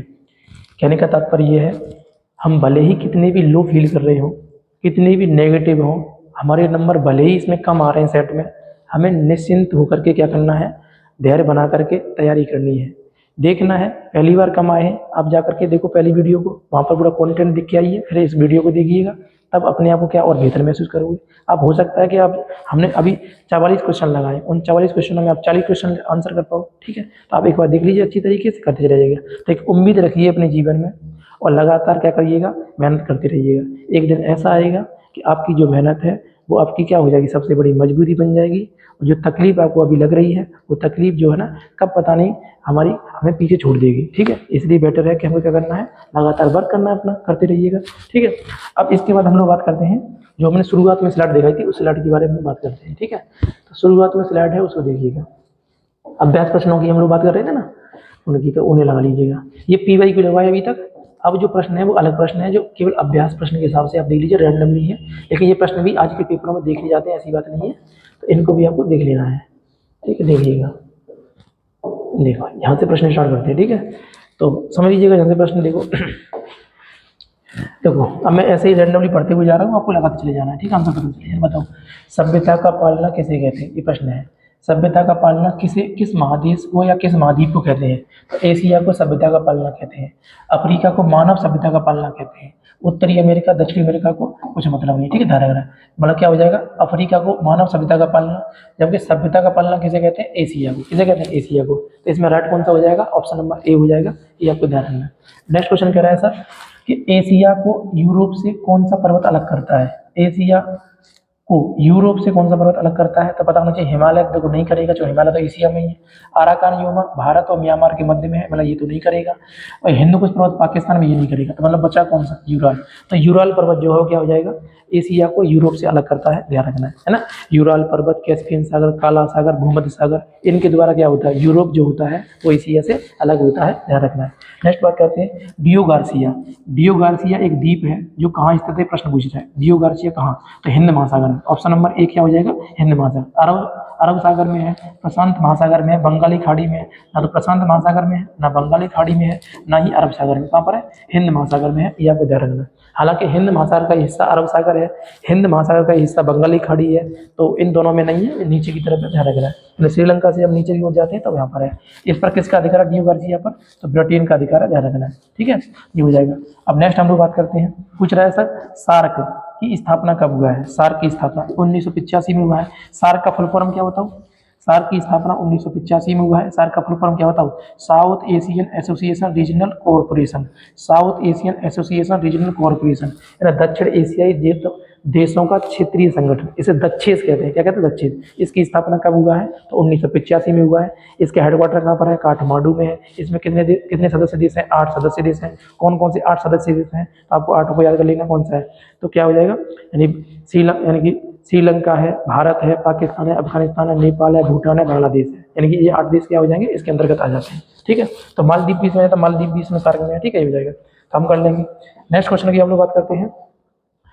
अब देखो नेक्स्ट कर रहा है वो सार्क की बात कर रहा है ना। सार्क में कितने देश हैं? तो 8 देश है, बताइए मैंने आपको कितने देश हैं? 8 देश सार्क में है। ठीक, कितने देश हैं? 8 देश। ठीक है, अब कर रहा है मालदीव की बात कर रहा है, तो मालदीव बताइए। मालदीव की राजधानी माले है। मालदीव की मुद्रा रुपया है। क्या है? रुपया है। मालदीव की भाषा विदेही है। मालदीव की भाषा क्या है? विदेही। तो ये भाषा पूछी जाती है, विदेही है। मालदीव की जो अर्थव्यवस्था किस पर निर्भर है? पर्यटन पर। किस पर निर्भर है? पर्यटन पर। मालदीव क्या है? 1.5 मीटर समुद्र तल से ऊंचा है। तो वो प्रश्न बस वही वही बना के दिया है कि मालदीव समुद्र तल से कितने मीटर ऊंचाई पर स्थित है। तो कितने पर है? 1.5 मीटर। कितने मीटर पर? ऑप्शन ए इसमें राइट हो जाएगा, 1.5 मीटर की ऊंचाई पर स्थित है। ठीक है, तो मालदीव के बारे में इतना आपको ध्यान रखना है। अभी मालदीव के नए राष्ट्रपति बने हैं, आपको कमेंट बॉक्स में बताना है मालदीव के अभी नए राष्ट्रपति कौन बने हैं। कमेंट करो, मालदीव के नए राष्ट्रपति कौन बने हैं ये बताइएगा। ठीक है, कमेंट में बता दीजिएगा। ठीक है, 2 क्वेश्चन कमेंट के लिए छोड़ दिए गए हैं, दोनों क्वेश्चनों का आंसर कमेंट में देना है आपको। ठीक है, ये हो जाएगा। अब नेक्स्ट हम लोग बात करते हैं। नेक्स्ट क्वेश्चन देखो, नेक्स्ट क्वेश्चन कह रहा है सर, देखिए क्या क्वेश्चन है। भारत का आकार किसके, मतलब श्रीलंका का, सॉरी श्रीलंका का आकार किसके समान, ये प्रश्न पूछ रहा है। श्रीलंका का आकार किसके समान है? अब मैंने ये शुरुआत में आपको बताया, कल हमने पढ़ रहे थे, सबसे पहले हमने श्रीलंका को ही पढ़ाया था आपको, तो श्रीलंका के बारे में सब कुछ बताया था आपको, तो उसी में पूछ लिया। तो क्या कह रहा है? शिव के समान है, घोड़ा के नाल के समान है, सेब के समान है, ये आंसू के समान है। तो मैं बताता आंसुओं के आकार का देश किसे कहते हैं? श्रीलंका को। तो ऑप्शन नंबर क्या हो जाएगा इसमें? डी हो जाएगा। यानी ऑप्शन नंबर डी क्या है? इसका राइट माना जाएगा। नेक्स्ट क्या है? श्रीलंका ब्रिटेन से कब स्वतंत्र हुआ, ये प्रश्न पूछ रहा है। यानी श्रीलंका जो है वो ब्रिटेन से कब स्वतंत्र हुआ था? 4 जनवरी 1948। यानी ऑप्शन नंबर इसमें क्या है? ये हो जाएगा। बाकी ये सब क्या है? गलत माने जाएंगे ये। ठीक है, याद रखना। तो 4 जनवरी 1948 को क्या हुआ है? श्रीलंका ब्रिटेन से स्वतंत्र हुआ है। ये हमने पिछली वाली वीडियो में बताया सब कुछ आपको। और 4 फरवरी को ही श्रीलंका क्या करता है? अपना स्वतंत्रता दिवस मनाता है। ये आपको ध्यान रखना। ठीक है, नेक्स्ट हम लोग बात करें तो वर्तमान में श्रीलंका की राजधानी क्या है? देखो आ गया नहीं आ गया। वर्तमान में श्रीलंका की राजधानी देखो, कैडी सबसे पहली राजधानी है, कोलंबो उसके बाद की राजधानी है, उसके बाद जयवर्धनेपुरा जो है या जयवर्धनेपुरम क्या है? वर्तमान की राजधानी है। यानी श्रीलंका की ये सभी राजधानी है। लेकिन देखेंगे तो इसमें पूछा क्या है, उन्होंने पूछा वर्तमान राजधानी क्या है। तो वर्तमान राजधानी के हिसाब से दोस्तों क्या हो जाएगा इसमें? ऑप्शन नंबर सी हो जाएगा। क्या हो जाएगा? ऑप्शन नंबर सी जो है वो श्रीलंका की वर्तमान राजधानी है। ये आपको ध्यान रखना है। अब देखो क्वेश्चन नंबर 4 को भी देख लो यहीं पर। हम्बनटोटा बंदरगाह है ना, वो कौन विकसित कर रहा है? अब तुमको पता होना चाहिए हम्बनटोटा बंदरगाह जो कहाँ पर है? श्रीलंका में। हम्बनटोटा बंदरगाह, जाफना द्वीप, एलिफेंटा जो दर्रा है, ये सब कहाँ पर है? और एक महाबली गंगा नदी कहाँ की है? सब श्रीलंका की है। सब बताया हुआ है आपको, तो आपको ध्यान रखना है। हम्बनटोटा बंदरगाह कहाँ पर है? तो श्रीलंका में है। इसको विकसित कौन कर रहा है? वो कर रहा है चाइना। यानी चाइना ने क्या कर लिया है? इसे लीज पर ले लिया है। किस पर ले लिया? लीज पर। तो ये आपको ध्यान रखना, ये बन जाएगा। ठीक है, आगे बढ़ते हैं। क्वेश्चन नंबर 5 देखिएगा यहाँ पर क्या है। नेक्स्ट क्वेश्चन की हम लोग बात करेंगे दोस्तों। नेक्स्ट यहाँ देखिएगा, जाफना को श्रीलंका के मुख्य भूमि से कौन अलग करता है? आगे नहीं आ गया। जाफना, जाफना द्वीप में है ना क्या है? तमिल समस्या है। मैं आपको बताया था कल, LTTE लिट्टे की समस्या है, ध्यान रखना है। तो जाफना द्वीप जो है वो श्रीलंका का सबसे उत्तरी भाग है। अब वो कह रहा है कि मुख्य भूमि से कौन अलग करता है? तो इसके बीच में पॉइंट पेट्रो, श्रीलंका का सबसे उत्तरी बिंदु का नाम क्या है? पॉइंट पेट्रो है। एलिफेंटा का एक दर्रा है वहाँ पर, और हम्बनटोटा का एक बंदरगाह है। लेकिन अगर बात की जाए पूरा जाफना द्वीप को, जैसे मान लीजिएगा ये श्रीलंका का मैप है, ये श्रीलंका का मैप है। अब यहाँ पर क्या है? यहाँ पर ये थोड़ा सा अलग है, यहाँ पर ये थोड़ा सा अलग है। तो अब यहाँ पर क्या है? एक दर्रा है, एक पास है, उस पास का नाम क्या है ना? उस पास का नाम एलिफेंटा दर्रा है। तो हम कह सकते हैं ऑप्शन नंबर बी हो जाएगा इसमें। यानी जाफना को श्रीलंका के मुख्य भूमि से अलग करता है, कौन करता है? तो एलिफेंटा दर्रा जो है वो अलग करता है। ये आपको ध्यान रखना है। नेक्स्ट हम लोग बात करते हैं दोस्तों, श्रीलंका की सबसे लंबी नदी कौन सी है? अभी बताइए आपको, श्रीलंका की सबसे लंबी नदी कौन सी? महाबेली गंगा। कौन सी नदी है? महाबेली गंगा भारत की है, भागीरथी गंगा का ही नाम है। कोसी जो है वो क्या है? गंगा की सहायक नदी है। बिहार का शोक कहते हैं कोसी नदी को, नेपाल से निकलती है, ये आपको पता होना चाहिए। ठीक है, नेक्स्ट हम लोग बात करते हैं क्वेश्चन देखिएगा। नेक्स्ट क्वेश्चन हम लोग देखें तो नेक्स्ट क्वेश्चन में क्या देखो,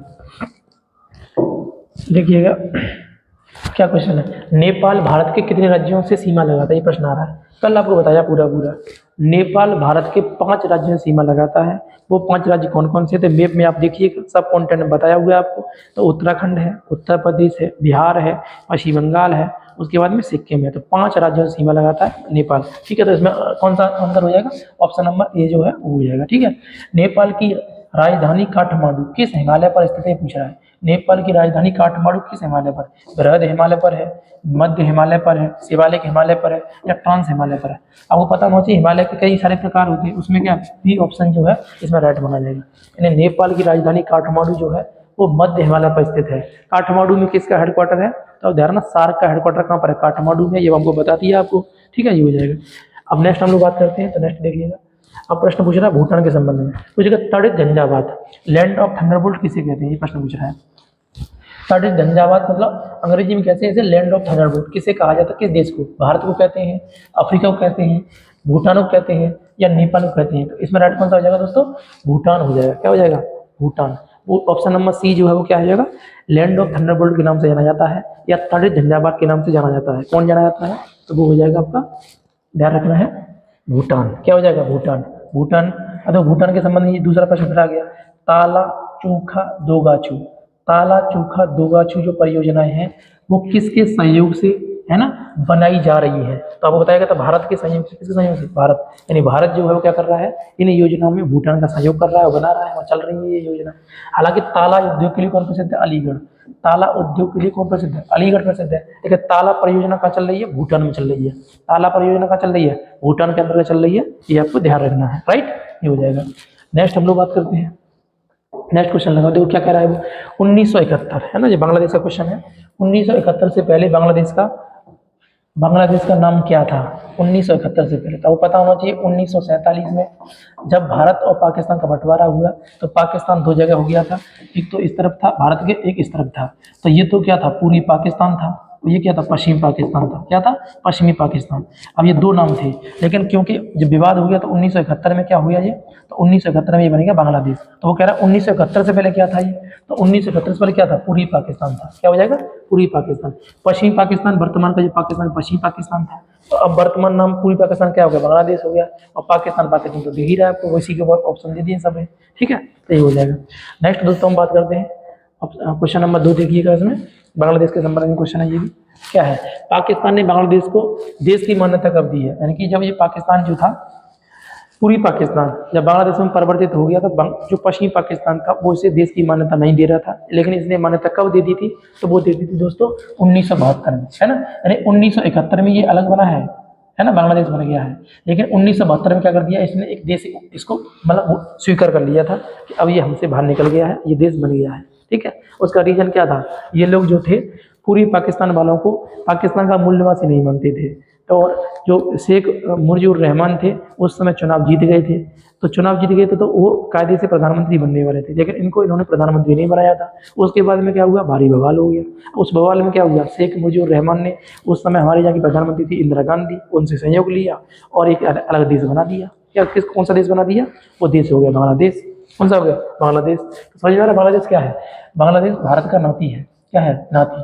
और बेटा कौन है? पाकिस्तान। तो पाकिस्तान से कौन बना है? बांग्लादेश। और भारत जो है वो क्या है? पिता है। तो भारत का क्या है? बेटा पाकिस्तान है। उसके बाद बांग्लादेश क्या हो जाएगा? नाती हो जाएगा। नाती कौन हो जाएगा? नाती, ठीक है, ये कर लेंगे। नेक्स्ट हम लोग बात करते हैं सूर्यसेन के बारे में।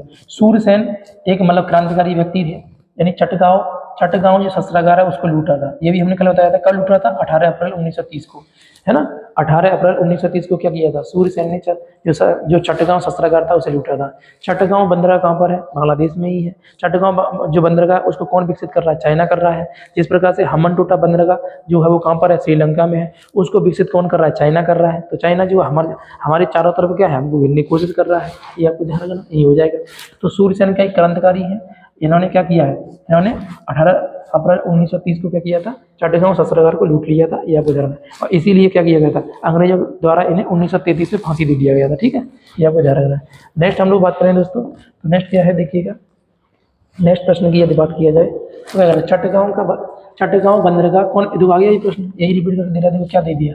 चटगांव बंदरगाह को कौन विकसित कर रहा है? ये पूछ रहा था। चाइना कर रहा है। कौन कर रहा है? चाइना। चटगांव बंदरगाह कहाँ पर है? तो चटगांव बंदरगाह जो है वो कहाँ हो जाएगा? बांग्लादेश में। कहाँ हो जाएगा? बांग्लादेश में चटगांव बंदरगाह। अब नेक्स्ट प्रश्न हम देखते हैं आगे, देखिए क्या है। तो कह रहा भारत का कौन सा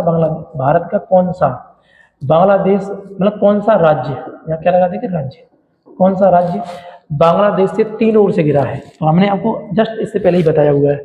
असम तो नहीं हो सकता है, असम सीमा लगाता है बांग्लादेश से। मिजोरम सीमा लगाता है। बिहार सीमा नहीं लगाता है।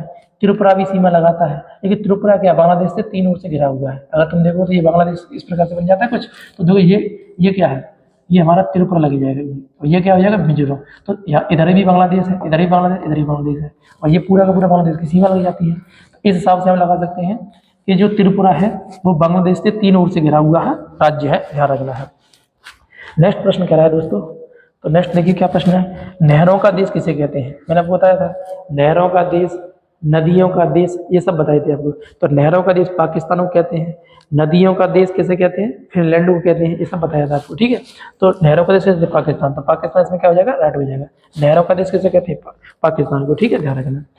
नेक्स्ट हम लोग बात करते हैं दोस्तों, नेक्स्ट क्वेश्चन देखिए, क्वेश्चन नंबर 2 को हम इसमें देखते हैं, पाकिस्तान के संबंध में क्वेश्चन है ये। देखो, पाकिस्तान कब अपने आप को इस्लामिक देश घोषित किया है, ये पूछा था, यानी कि इन्होंने अपने आप को इस्लामिक देश घोषित कर लिया था, तो कब कर लिया था ये पूछना चाह रहा है आपसे। तो एक 1956 में, 1957 में, 1955 में, 1959 में। तो ऑप्शन नंबर ए इसमें राइट हो जाएगा, यानी कि 1956 में कर दिया था पाकिस्तान ने अपने आप को इस्लामिक देश घोषित कर लिया था, ये आपको ध्यान रखना है, ठीक है। अब हो रहा है अबोटाबाद, अबोटाबाद में लादेन को मारा गया था। लादेन क्या है, दुनिया का सबसे खतरनाक आतंकवादी था, ठीक है, जिसने अमेरिका में क्या किया था, हमला किया था, तो उसी के संबंध में है। तो ओटावा जो जगह है वो कहाँ पर है, पाकिस्तान में है, और लादेन को वहीं अमेरिका की फौज ने मारा था। कब मारा था, 2 मई 2011 को। कब मारा था, 2 मई 2011 को मारा था, ध्यान रखना। तो मई तो सब में कॉमन रख दिया उन्होंने, 13 है, 13 14 बार, 2011 को कब मारा है, 2011 को मारा है, ये आपको ध्यान रखना है। आगे बढ़ते हैं, आगे देखिएगा, आगे हम देखें तो आगे समझ लीजिएगा। देखो, इसको थोड़ा जूम करना पड़ेगा, देखिएगा।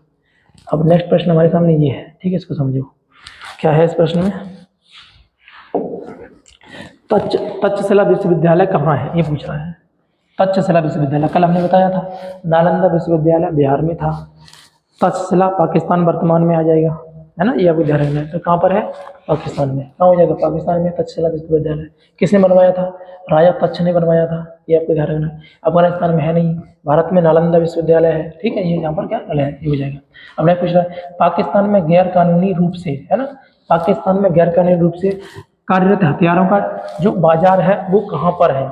ये इलीगल जो वेपन्स जो है वो ज़्यादातर कहाँ मिलते हैं, पाकिस्तान में, या कहाँ बाजार है, तो वो है पाकिस्तान की राजधानी इस्लामाबाद। यहाँ पर क्या इलीगल रूप से क्या है, जो भी वेपन्स हैं वो मिलते हैं, ये आपको ध्यान रखना है, ठीक है। इसलिए आतंकवादी फल फूल रहे हैं यहाँ पाकिस्तान में, क्यों फूल रहे हैं, क्योंकि यहाँ पर सबका इलीगल रूप से खुला बाजार चलता है यहाँ पर, ठीक है, ये हो जाता है। नेक्स्ट देखिएगा, पाकिस्तान से अफगान जाने का मार्ग कौन सा है, यानी पाकिस्तान से यदि हमें कहाँ जाना है, अफगानिस्तान जाना है, तो किस दर्रे से होकर जाना पड़ेगा। तो दोस्तों ध्यान देखो, खैबर दर्रा मैंने बताया था आपको, गोमल दर्रा बताया था, ये दोनों दर्रा जो है वो किस मतलब उसमें है, तो आपको पता होना चाहिए, बताओ किस पर्वत श्रृंखला में है। आप इसे आंसर करिए कमेंट में, ठीक है। यानी खैबर दर्रा और गोमल दर्रा किस पर्वत श्रृंखला में है, पाकिस्तान के अंतर्गत, ठीक है, बहुत इजी क्वेश्चन है, कमेंट बॉक्स में इसका आंसर करिएगा, ठीक है। और बनिहाल दर्रा कहाँ पड़ता है, जम्मू कश्मीर में, कहाँ पड़ेगा, जम्मू कश्मीर में पड़ेगा। तो इसका आंसर कौन सा है दोस्तों, ऑप्शन नंबर डी। क्या पूछ रहा है वो, पाकिस्तान से अफगानिस्तान जाने का मार्ग दोनों दर्रों से जा सकते हैं, खैबर दर्रा से भी और गोमल दर्रा से भी। और पता होना चाहिए, भारत पर जितने भी तुर्क आक्रमण हुए हैं, जितने भी अरब आक्रमण हुए हैं, तो ये तुर्क आक्रमणकारी में अगर हम देखें, जैसे अरब आक्रमणकारी मोहम्मद बिन कासिम था, जो भारत में आने वाला प्रथम मुस्लिम था, तो वो कौन है, खैबर दर्रा से इंडिया में आया था। महमूद गजनवी था, वो भी खैबर दर्रा से इंडिया में आया था। मोहम्मद गौरी था, वो भी किससे आया था, खैबर दर्रा से भारत में आया था। तो सब क्या खैबर दर्रे के हिसाब से आपको देख लेना है, ठीक। बाकी इसका आपको आंसर करना है कि किस पर्वत श्रेणी के अंतर्गत ये दर्रा आता है, ठीक है। नेक्स्ट करिएगा, बताइएगा ये प्रश्न बताओ, इन प्रश्नों के आंसर। प्रश्न पूछ रहा है IC-814, एक विमान का नाम है IC-814। IC-814 विमान नेपाल के त्रिभुवन हवाई अड्डे से जा रहा था और इसका अपहरण कर लिया गया था। इसके ऊपर फिल्म भी बनी हुई है। वो उतारा कहाँ गया था, मतलब पाकिस्तान में उतारा गया था। कहाँ उतारा गया था, लाहौर में, इस्लामाबाद में, अबोटाबाद में या पेशावर में। तो दोस्तों कहाँ अपनाया गया, कहाँ उतारा गया था ये, तो लाहौर में। तो इसका आंसर क्या हो जाएगा, IC-814 विमान जो था, जो अपहरण किया गया था नेपाल से, उसे कहाँ पर लैंड किया कराया गया था, पाकिस्तान में। तो वो कराया गया था कहाँ, लाहौर में। इसको आपको ध्यान रखना है। नेक्स्ट हम बात करते हैं, गुरु नानक का जन्म 15 अप्रैल 1469 को हुआ था। पाकिस्तान के किस स्थान पर हुआ है, कल हमने आपको ये कल बताया भी है। लाहौर में हुआ था, अबोटाबाद में हुआ था, तालबंडी में हुआ था, ये पेशावर में हुआ था। तो कहाँ हुआ था, तालबंडी में। कहाँ हुआ था, तालबंडी में। तो गुरु नानक जो है वो क्या है, गुरु नानक जो है वो सिख धर्म के संस्थापक हैं, ठीक है। और तालबंडी में इनका ही जन्म हुआ था, जहाँ पर क्या ननकाना साहिब है। क्या है, ननकाना साहिब कहाँ है, तो ये यहीं पर ही हो जाएगा, ठीक है, ये बन जाएगा। नेक्स्ट क्वेश्चन नंबर नेक्स्ट देखते हैं, देखिए समझिएगा। क्वेश्चन नंबर नेक्स्ट देखो समझो, इन तीनों क्वेश्चन के साथ लगा लेना है। पाकिस्तान में कौन सा ऐसा स्थान है जो चीनी मिट्टी के लिए प्रसिद्ध है, ये पूछ रहा है। चीनी मिट्टी के लिए कौन सा स्थान प्रसिद्ध है, चीनी मिट्टी के बर्तनों के लिए, है ना, बर्तन पूछ रहा है, प्रसिद्ध है। तो मुल्तान है ऑप्शन ए, जकोआबाद है, बलूचिस्तान है, या लाहौर है। तो ऑप्शन नंबर ए क्या हो जाएगा, मुल्तान हो जाएगा। यानी पाकिस्तान में विश्व प्रसिद्ध चीनी मिट्टी के लिए, बर्तनों के लिए प्रसिद्ध है, वो कौन सा हो जाएगा, मुल्तान हो जाएगा। कौन सा हो जाएगा, मुल्तान। ये मुल्तान जो है कहाँ है, पाकिस्तान के अंतर्गत आ जाएगा। ठीक है, नेक्स्ट प्रश्न की बात की जाए दोस्तों, तो देखो विश्व का दूसरा सबसे गर्म स्थल, विश्व का दूसरा सबसे गर्म स्थल जिसका कितना टेम्परेचर है, 56 डिग्री सेल्सियस, जो कहाँ पर है, जकुआबाद। कहाँ पर, जकुआबाद में। और जकुआबाद कहाँ स्थित है, तो पाकिस्तान में स्थित है। कहाँ स्थित है, पाकिस्तान में स्थित है। अब यहीं पर तुम्हें प्रश्न का आंसर करना है कमेंट बॉक्स में। इससे पहले हम कल भी ये प्रश्न पूछे हुए हैं आपसे, एक बता दीजिएगा कौन सा है। ठीक है, हालांकि यही बता दे रहे हैं विश्व का प्रथम मतलब दुनिया का सबसे गर्म स्थल कौन सा है, तो अल्जीरिया। कौन सा है, अल्जीरिया है, जो कि अफ्रीका महाद्वीप के अंतर्गत आता है, सहारा मरुस्थल के अंतर्गत। ठीक है, लेकिन अभी हाल ही में क्या किया गया है कि अभी वर्तमान में 2023 में जो सबसे गर्म स्थल घोषित किया गया है, वो किसे किया गया, वो आपको आंसर करना है कमेंट में। 2023 में सबसे गर्म स्थल किस देश में है और कितना टेम्परेचर, तो टेम्परेचर बता दें, उसका टेम्परेचर है 56.7 डिग्री सेल्सियस है, ये आपको ध्यान रखना है। अब उस जगह का नाम क्या है, ये आपको कमेंट में करना है। 2023 में दुनिया का सबसे गर्म स्थल कौन सा है, ये पेपर की दृष्टि से इंपॉर्टेंट हो सकता है। अभी इसकी खोज हुई है, तो कौन सा है, कहाँ नापा गया है सबसे जो गर्म स्थल है वो, तो ये बता देना है आपको। ठीक है, कमेंट में बताइएगा। अब नेक्स्ट प्रश्न देखिए क्या है, इसको मैं आगे कर ले रहा हूँ, स्लाइड को देखो, ये स्लाइड दिया है, इसमें देखिएगा क्या कह रहा है। बलूचिस्तान की राजधानी क्या है, बलूचिस्तान की राजधानी कहाँ पर है, ये पूछ रहा है। यानी बलूचिस्तान की राजधानी क्या है, कुवेटा है, जवेटा है, या अबोटा है, या मुल्तान है। तो मुल्तान तो क्या हो जाएगा, चीनी मिट्टी के बर्तनों में प्रसिद्ध है। इसकी राजधानी कुवेटा है। क्या है, कुवेटा। कुवेटा कहाँ पड़ती है, बलूचिस्तान में पड़ती है। बलूचिस्तान पाकिस्तान का सबसे बड़ा क्षेत्र की दृष्टि से राज्य है। जिस प्रकार से भारत का सबसे बड़ा राज्य राजस्थान है, उसी प्रकार से पाकिस्तान का सबसे बड़ा राज्य क्या है, बलूचिस्तान है। बलूचिस्तान पाकिस्तान के, अगर तुम देखो ये पाकिस्तान का मैप अगर हम बनाए यहाँ पर, ये पाकिस्तान का मैप है। ठीक है, लगभग तो ये वाला जो एरिया है ये बलूचिस्तान वाला है। बलूचिस्तान की राजधानी कुवेटा है। बलूचिस्तान के नीचे यहाँ पर बंदरगाह है जिसका नाम क्या है, ग्वादर बंदरगाह है। और इस ग्वादर बंदरगाह को किसको दे दिया गया है, चाइना को दे दिया है। यानी किसे दे दिया है, चाइना को। देखो दिख रहा है आपको, चाइना हमको चारों ओर से घिरने की कोशिश कर रहा है। चटगांव बंदरगाह चाइना बना रहा है बांग्लादेश में, हमनटोटा बंदरगाह चाइना बना रहा है श्रीलंका में, और ये ग्वादर बंदरगाह चाइना बना रहा है कहाँ है, पाकिस्तान में। चारों तरफ से हमको घेर रखा है। ठीक है, तो ये हो जाता है। तो ध्यान रखना है, बलूचिस्तान क्या है, बलूचिस्तान पाकिस्तान का सबसे बड़ा राज्य है जिसकी राजधानी कुवेटा है। बलूचिस्तान एक अशांत एरिया है। पाकिस्तान के जो मूल निवासी हैं वो बलूचिस्तान के निवासियों को अपना नागरिक, मतलब नागरिक तो मानते हैं, लेकिन वो उस हिसाब से नहीं इन्हें मोहब्बत करते हैं। इसलिए यहाँ के लोग बगावत करते हैं बहुत ज़्यादा कि हमें आज़ाद कर दो, हमें अलग होना है। तो इस तरह से मांगे उठती हैं। तो वो मांगे किस राज्य में उठती है, बलूचिस्तान में उठती है। ये आपको ध्यान रखना है। ये सब कहाँ पर है, बलूचिस्तान के अंतर्गत आ जाएगा। नेक्स्ट हम बात करें दोस्तों, देखिएगा थार मरुस्थल की बात की जाए। थार मरुस्थल पाकिस्तान में किस नाम से जाना जाता है, तो थार मरुस्थल देखो, थार किसके नाम, तो ये भारत में थार बोलते हैं। भारत का सबसे बड़ा मरुस्थल क्या, थार है। खालिस्तान शब्द है ये, यानी चोलिस्तान किस नाम से जाना जाता है, चोलिस्तान नाम। यानी थार मरुस्थल पाकिस्तान में किस नाम से जाना जाता है, तो चोलिस्तान के नाम से जाना जाता है। ये आपको ध्यान रखना है। ठीक है, ये हो जाएगा। नेक्स्ट दोस्तों बात करते हैं, नेक्स्ट देखिएगा, नेक्स्ट क्वेश्चन को सॉल्व करिएगा। ये क्वेश्चन है, ठीक है, देखिएगा क्या कह रहा है, अफीम उत्पादन है ना, ये पूछ रहा है। अफीम उत्पादन के 3 देश हैं जिन्हें हम गोल्डन ट्रायंगल कहते हैं। हमने कल आपको बताया था ट्रायंगल बना करके भी, और फिर मैप किस में आया था, तो आप देखिए मैप में जाकर के वहां पर, फिर देखो इस क्वेश्चन को लगाइएगा। तो गोल्डन ट्रायंगल किसे कहते हैं, तो पाकिस्तान, अफगानिस्तान और ईरान, तीनों ही क्या है, मतलब ये सभी। ऑप्शन नंबर डी इसमें क्या हो जाएगा, राइट हो जाएगा। यानी गोल्डन ट्रायंगल में शामिल देश कितने, 3 हैं। कौन कौन से हैं, तो ध्यान रखना है, Pakistan, Afghanistan, Iran. Pakistan, Afghanistan, Iran. Iran की राजधानी का नाम क्या है, तेहरान। ईरान की राजधानी का नाम तेहरान। पाकिस्तान की राजधानी का नाम इस्लामाबाद।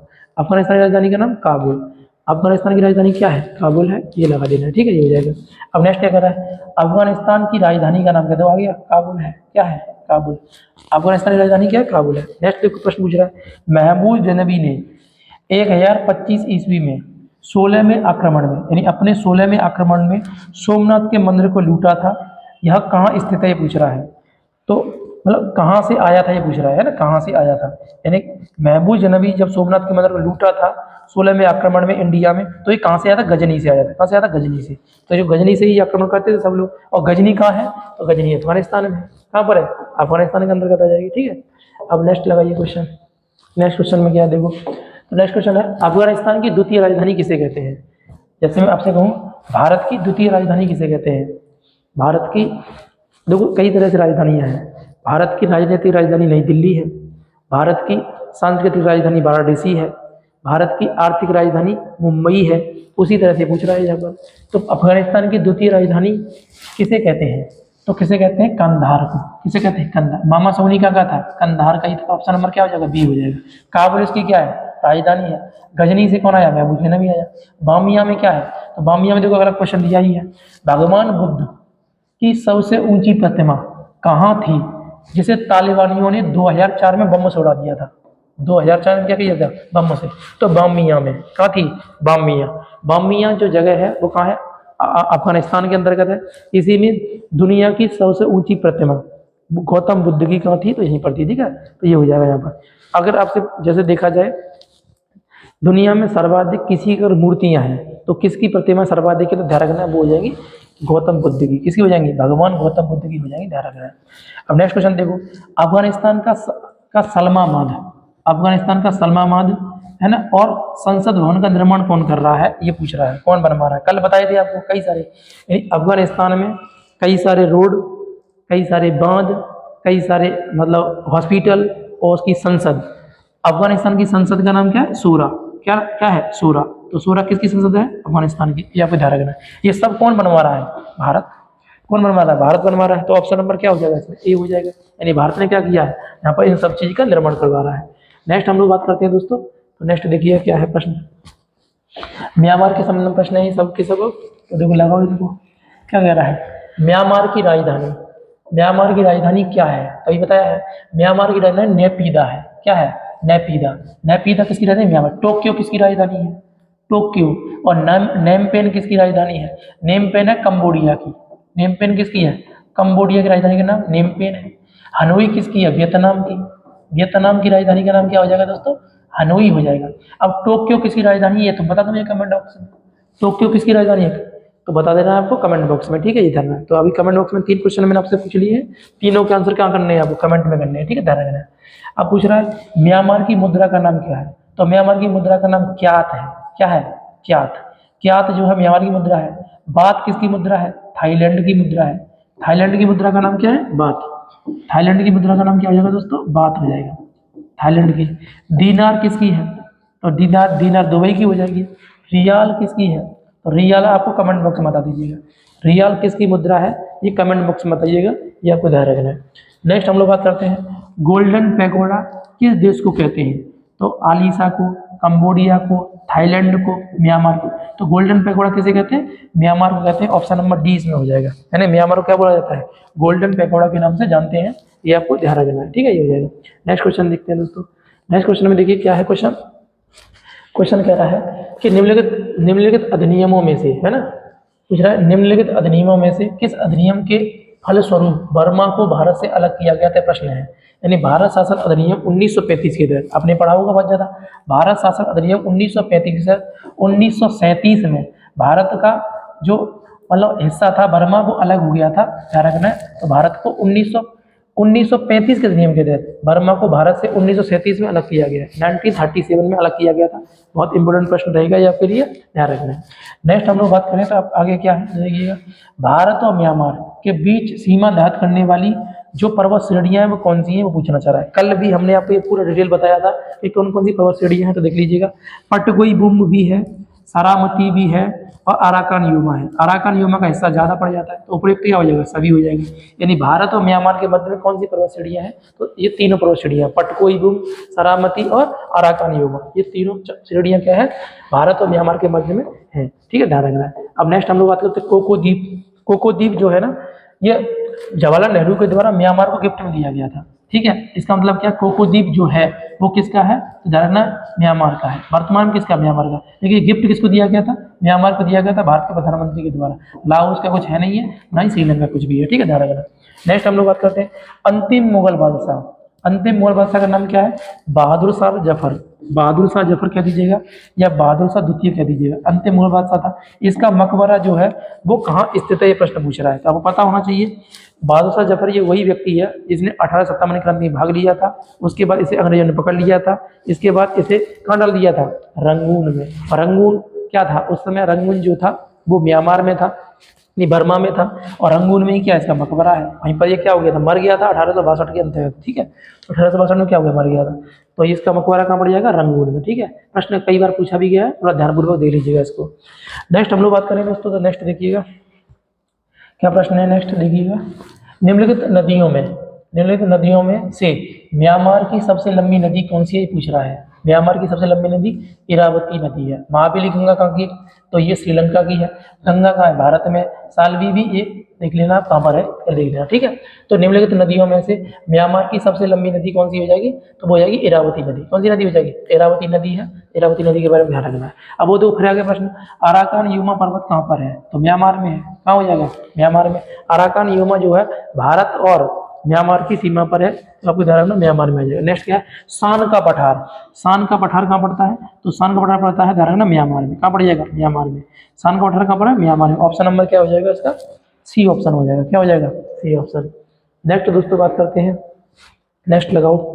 नेक्स्ट क्वेश्चन में आप देखो तो क्या है, भारत व चीन के अतिरिक्त, है ना, ये प्रश्न पूछ रहा है, भारत व चीन के अतिरिक्त कौन म्यांमार की सीमावर्ती है, ये पूछ रहा है। भारत को छोड़ दिया जाए और चीन को छोड़ दिया जाए, तो इसके अलावा म्यांमार की सीमा और किन देशों से लगती है, प्रश्न कह रहा है आपसे। कंबोडिया और वियतनाम से, तो देखो कंबोडिया और वियतनाम से लगती है, लाओस या मलेशिया से लगती है, बांग्लादेश और इंडोनेशिया से लगती है, या थाईलैंड और लाओस से लगती है, ये पूछ रहा है आपसे। बताओ कैसे लगती है। देखो बांग्लादेश से लगती है लेकिन इंडोनेशिया से नहीं लगती है, तो इसलिए कट जाएगा। देखो लाओस से लगती है लेकिन मलेशिया से नहीं लगती है, इसलिए कट जाएगा। कंबोडिया और वियतनाम से नहीं लगती, कंबोडिया से लगती है, इसलिए कट जाएगा। यहाँ देखेंगे तो थाईलैंड से लगती है, लाओस से भी लगती है, यानी कि इनके अलावा ऑप्शन नंबर डी क्या हो जाएगा, राइट हो जाएगा। हम इसको भी यहाँ पर लगा देंगे। ठीक है, ये बन जाएगा। अब नेक्स्ट हम लोग बात करते हैं, निम्नलिखित में से कौन सा देश आसियान देश में आता है, तो श्रीलंका नहीं आता है, भारत नहीं आता है, मालदीव नहीं आता है। ये सभी देश किस में आते हैं, सार्क में आते हैं, जबकि म्यांमार जो है किस में आता है, ऑप्शन नंबर डी हो जाएगा, ये आता है आसियान में। आसियान की फुल फॉर्म क्या होती है, तो आसियान की फुल फॉर्म होती है association south east Asian nation, Asian nation, association south east Asian nation. इसकी स्थापना कब हुआ है, 1967 में हुआ है। कब हुआ है, 1967 में हुआ है। इसका हेडक्वार्टर कहाँ पर है, जकार्ता में है। कहाँ पर है, जकार्ता में। इसमें कितने सदस्य देश हैं, 10 सदस्य देश हैं। कौन कौन से 10 सदस्य देश हैं, तो आपको ध्यान रखना, म्यांमार है, थाईलैंड है, लाओस है, कंबोडिया है, वियतनाम है ना, मलेशिया है, सिंगापुर है, इंडोनेशिया है, ब्रुनेई है, फिलीपींस है। ये 10 देश क्या है, ये आसियान में शामिल है, ये आपको ध्यान रखना है। वही कह रहा है कि म्यांमार क्या है, इसमें शामिल हो जाएगा, सब म्यांमार क्या हो जाएगा, इसमें शामिल हो जाएगा। अब नेक्स्ट क्वेश्चन देखते हैं दोस्तों, इनको लगा लीजिएगा, ये लास्ट हमारी श्रृंखला है, इसको लगा के इसे हम खत्म कर देंगे। ठीक है, देखिएगा, लगाइएगा। देखो चीन की राजधानी क्या है, तो चीन की राजधानी शंघाई है। बीजिंग क्या हो जाएगी, चीन की राजधानी हो जाएगी। शंघाई क्या है, शंघाई जो है वो चीन का क्या हो जाएगा, सबसे बड़ा शहर है ना, सबसे बड़ा शहर क्या, चीन का सबसे बड़ा शहर क्या हो जाएगा, शंघाई हो जाएगा। दिल्ली क्या है, तिमोर लेस्टे की राजधानी का नाम क्या है, दिल्ली है। तिमोर लेस्टे की राजधानी का नाम क्या हो जाएगा, लेस्टे, तो तिमोर लेस्टे की राजधानी का नाम दिल्ली हो जाएगा। सिंगापुर आप जानते हैं, सिंगापुर की सिंगापुर सिटी हो जाएगी। एशिया का मरीज किसे कहते हैं, तो एशिया का मरीज कहते हैं चाइना को। किसे कहते हैं दोस्तों, चाइना को कहा जाता है। क्षेत्रफल के आधार पर विश्व का तीसरा सबसे बड़ा देश कौन सा है, तो चाइना है। कौन सा देश हो जाएगा, चाइना हो जाएगा। तो दुनिया का पहला देश कौन सा है, तो दुनिया का पहला देश हो जाएगा रूस, उसके बाद कनाडा, फिर चाइना, फिर कौन सा हो जाएगा, अमेरिका, फिर क्या हो जाएगा, ब्राजील, फिर क्या हो जाएगा, ऑस्ट्रेलिया, फिर क्या हो जाएगा, भारत। भारत कौन से नंबर का देश है, 7वें नंबर का। ठीक है, ध्यान रखना। तो दुनिया का सबसे बड़ा देश रूस, उसके बाद में कनाडा, उसके बाद में चाइना, उसके बाद में अमेरिका, उसके बाद में ब्राजील, उसके बाद में ऑस्ट्रेलिया, उसके बाद में भारत। तो भारत कौन सा है, 7वें नंबर का है। लेकिन इन्होंने पूछा क्या है, तीसरे नंबर का। तो दुनिया का तीसरा सबसे बड़ा देश कौन सा क्षेत्रफल की दृष्टि से, तो हो जाएगा चाइना। कौन हो जाएगा, चाइना। तो चाइना क्या हो जाएगा, ये तीसरा देश माना जाएगा। ठीक है, नेक्स्ट क्वेश्चन लगाइएगा। नेक्स्ट क्वेश्चन में हम देखें तो क्या है, देखिएगा, जनसंख्या के आधार पर क्या पूछ रहा है वो दोस्तों, जनसंख्या के आधार पर विश्व का पहला बड़ा देश कौन सा है, तो ध्यान रखना, अब भारत हो गया है, हम क्या लगाएंगे, भारत लगाएंगे। अब चाइना क्या है, दूसरे नंबर पर है। चाइना किस पर है, इस पर। तो हम क्या नंबर 1 हो गए। तो पॉपुलेशन में पूरी दुनिया में सबसे नंबर 1 कौन हो गया है, तो भारत हो गया है। अभी हमने क्या किया, रिकॉर्ड बनाया है, ध्यान रखिएगा। चीन की भाषा का नाम क्या है, मंडारिन है। क्या है, मंडारिन। चीन की भाषा का नाम क्या हो जाएगा, मंडारिन हो जाएगा। ऑप्शन नंबर ए हो जाएगा। अब नेक्स्ट देखिएगा, निम्न में से कौन सा एक ऐसा देश है जो गेहूं और चावल दोनों में संसार में सबसे नंबर 1 उत्पादन में है, तो कौन सा है, चाइना ही हो जाएगा। ऑप्शन नंबर डी कर लीजिएगा। यानी कि इन सब चीज़ों में कौन है, चाइना नंबर 1 है पूरी दुनिया में, ध्यान रखना। ठीक है, ये हो जाएगा। इसके अलावा हम लोग बात करते हैं, तो देखो ये प्रश्न लगा लेते हैं, इनको लगाइएगा। देखो लगाओ क्या कह रहा है, प्रश्न है, कौन सा देश तंबाकू उत्पादन में प्रथम स्थान पर है, तंबाकू उत्पादन में कौन हो जाएगा दोस्तों? तो चाइना हो जाएगा। तंबाकू उत्पादन में बताया कि अधिकतर सब चीजों में कौन है? चाइना ही है। विश्व में सबसे अधिक कोयला उत्पादन में कौन है? चाइना है। कोयला उत्पादन कौन सा हो जाएगा? चाइना हो जाएगा। ऑप्शन नंबर डी हो जाएगा। निम्न में से लोहे अयस्कों में सबसे बड़ा देश कौन सा है? चाइना है। लोहे का स्टोर में देखिए कौन है? चाइना है। रेशम मार्ग पर किसने अधिकार किया था? तो भारत के राजा कनिष्क ने अधिकार कर लिया था। उस समय चाइना का रेशम मार्ग चलता था बहुत ज्यादा, है ना, यूरोप के लिए चलता था। उसी समय बीच में क्या है, कनिष्क ने इस पर अधिकार कर लिया था। अब प्रश्न देखो नेक्स्ट क्या है, नेक्स्ट देख लीजिएगा। नेक्स्ट प्रश्न को आप देखोगे तो देखो ये प्रश्न दिया गया है, समझो इसको। क्या कह रहा है वो? तिब्बत चीन का हिस्सा कब बना? तो तिब्बत पर चीन ने कब्जा कब कर लिया था? तो तिब्बत पर चीन ने कब्जा कर लिया था 1959 में। कब कर लिया था? 1959 में कर लिया था। तिब्बत की राजधानी का नाम बताओ। मैंने आपको ये पहली वीडियो में बताया हुआ है कि तिब्बत की राजधानी क्या है, ये कमेंट बॉक्स में बताइए मुझे। तिब्बत की राजधानी, जितने भी प्रश्न पूछ रहे हैं सब आप कमेंट में छोड़िएगा, ठीक है, जिससे हमें पता लगे कि तुम पढ़ रहे हो हमसे क्या नहीं पढ़ रहे हो, ठीक है। इसलिए हम तुमसे जानबूझ के प्रश्न पूछते हैं तो पता चले जाइएगा। अब पूछ रहा है ग्रांड नहर किसे जोड़ती है? तो ग्रांड नहर जो है ना दोस्तों, बीजिंग और शंघाई की जोड़ती है। बीजिंग और शंघाई को क्या करती है? ग्रांड नहर जो है जोड़ती है। याद रखना। बीजिंग क्या है? तो बीजिंग श्रीलंका की राजधानी है। शंघाई क्या है? श्रीलंका का सबसे बड़ा शहर है। कौन है? शंघाई। शंघाई में किसका हेडक्वार्टर है? एनडीबी का, न्यू डेवलपमेंट बैंक का हेडक्वार्टर कहाँ पर है? शंघाई में ही है, ठीक है, ध्यान रखना है। तो ये हो जाएगा।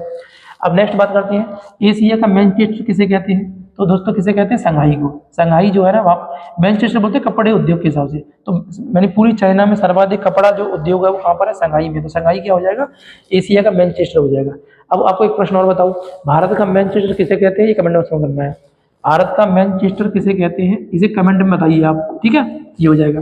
नेक्स्ट देखो, अभी पूछ रहा है न्यू डेवलपमेंट बैंक का हेडक्वार्टर कहाँ पर? अभी बताया मैंने आपको, शंघाई में है। कहाँ पर है? शंघाई में। न्यू डेवलपमेंट बैंक का हेडक्वार्टर कहाँ हो जाएगा? शंघाई में हो जाएगा। New development bank NDB, NDB का हेडक्वार्टर कहाँ? शंघाई में है। एक प्रश्न कमेंट में छोड़ रहा हूँ आपके लिए, तो बताना है आपको एडीबी का हेडक्वार्टर कहाँ पर है? एडीबी, एशियन डेवलपमेंट बैंक का हेडक्वार्टर कहाँ पर है? ये भी इंपॉर्टेंट है, बताइए कहाँ पर है इसको, ठीक है। अब यहाँ पर वो नहीं है, कोई अलग देश है, उसको आपको कमेंट में बताना है, ठीक है, ये हो जाएगा। नेक्स्ट हम लोग बात करते हैं, आगे देखिएगा नेक्स्ट क्या है। नेक्स्ट क्वेश्चन की बात की जाए तो टकला मकान मरुस्थल कहाँ पर है? टकला मकान मरुस्थल चाइना में है, ठीक है। पूछिएगा टकला मकान कहाँ पर जाएगा? चाइना में। ये शान का मरुस्थल कहाँ पर है? तो शान का मरुस्थल कहाँ है? म्यांमार में है। थार का मरुस्थल कहाँ है? भारत में है। चोलिस्तान का मरुस्थल कहाँ है? पाकिस्तान में है। तो उसी प्रकार से वो कह रहा है। तो टकला मकान मरुस्थल कहाँ पड़ता है दोस्तों? ये पड़ता है चाइना में। गोबी मरुस्थल कहाँ पड़ता है? चाइना में। गोबी मरुस्थल चाइना में भी और मंगोलिया में भी है, दोनों जगह पर है। तो इसका मतलब क्या हो जाएगा? ऑप्शन नंबर डी है। ये मैंने तुम्हें पूरी कंटेंट वाली वीडियो में फिर मैप के समझाया है, तो आप जाके मत देखो मैप में, आपको यहाँ समझ में आ जाएगा ये सारी चीजें। नेक्स्ट देखिएगा, एशिया में कौन सा, है ना, घास का मैदान पाया जाता है? ये पूछ रहा है, एशिया में कौन सा घास का मैदान? सवाना घास का मैदान अफ्रीका में है। कहाँ पर है? अफ्रीका में है। पटाना घास का मैदान श्रीलंका में है। कहाँ पर है? श्रीलंका में। कैंटरबरी घास का मैदान न्यूजीलैंड में है। कहाँ पर है? न्यूजीलैंड में। और डाउन घास का मैदान दक्षिण अफ्रीका में है। कहाँ पर? दक्षिण अफ्रीका में है। तो बताओ कहाँ पर हो जाएगा? तो पता होना चाहिए, अफ्रीका तो हमारे में है ही नहीं, न्यूजीलैंड ऑस्ट्रेलिया में पड़ेगा, तो पटाना श्रीलंका में है। इसका मतलब क्या? एशिया घास का मैदान कौन सा हो जाएगा? ऑप्शन नंबर बी हो जाएगा। क्या हो जाएगा? Option number B. तो ऑप्शन नंबर बी में क्या हो जाएगा? राइट मान जाएगा, ठीक है। यानी कि एशिया में घास का मैदान कौन है? पटाना है। अब पटाना घास का मैदान कहाँ पड़ता है? तो श्रीलंका में पड़ता है। कहाँ पड़ता है? श्रीलंका के अंतर्गत। अब नेक्स्ट देखिए, नेक्स्ट क्वेश्चन क्या कह रहा है। नेक्स्ट क्वेश्चन है, फाइव फ्लावर झील जो है वो कहाँ अवस्थित है? तो फाइव फ्लावर झील चाइना में है। कहाँ पर है? चाइना में। फाइव फ्लावर झील कहाँ पड़ती है दोस्तों? तो चाइना के अंतर्गत पड़ती है, ये आपको ध्यान रखना है, ठीक है, ये हो जाएगा। अब नेक्स्ट हम लोग बात करते हैं, नेक्स्ट देखो, ये भारत और चीन को अलग करती है, कौन अलग करती है? देखो ये रेखा पूछ लिया उन्होंने, हमने पहले भी बता दिया आपको, ये सब रेखाओं के बारे में पता होना चाहिए आपको। मैकमोहन रेखा जो है भारत चीन को अलग करती है, यह 1914 में बनाई गई, खींची गई थी, और ये जो है ना अरुणाचल प्रदेश राज्य के अंतर्गत है भारत की, ठीक है। रेड क्लिफ रेखा जो है ये 1947 में बनाई गई है, और ये भारत पाकिस्तान को अलग करती है। जबकि बात करें डूरंड रेखा जो है 1896 में बनाई गई है, ये भारत और पहले मतलब क्या थी, अफगानिस्तान के मध्य में थी, लेकिन अब क्या है, मतलब ये पाकिस्तान और किसके मध्य में हो जाती है? तो पाकिस्तान और अफगानिस्तान के मध्य में है अभी डूरंड लाइन।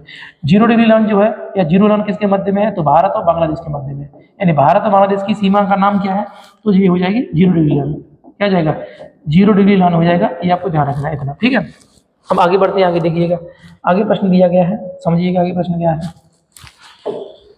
देखो ये प्रश्न लगाइएगा आप, ठीक है, लगाओ इनको। अभी 2-3 प्रश्न और रहेंगे, ज़्यादा नहीं है, देखिएगा। तो समझते हैं आगे क्या है। तिब्बत का पठार कहाँ पर है? तिब्बत का पठार कहाँ स्थित है? तो चाइना में स्थित है। कहाँ स्थित है? चाइना में है। तिब्बत की पठार की ऊंचाई कितनी है? 5000 मीटर। कितनी ऊंचाई है? 5000 मीटर है। चीन का शोक किस नदी को कहते हैं? वांगहो नदी को कहते हैं। किसे कहते हैं? वांगहो नदी। जबकि चीन की सबसे लंबी नदी और एशिया की सबसे लंबी नदी क्या? यांगत्से कियांग है। क्या है? यांगत्से कियांग।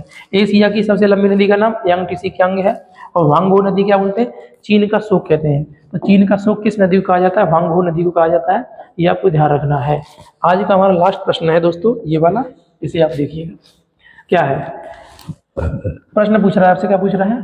एशिया की सबसे लंबी नदी कौन सी है? ये पूछ लिया मैंने, बताया आपको क्या है? यांगत्से कियांग है। क्या यांगत्से? वांगहो नदी क्या है?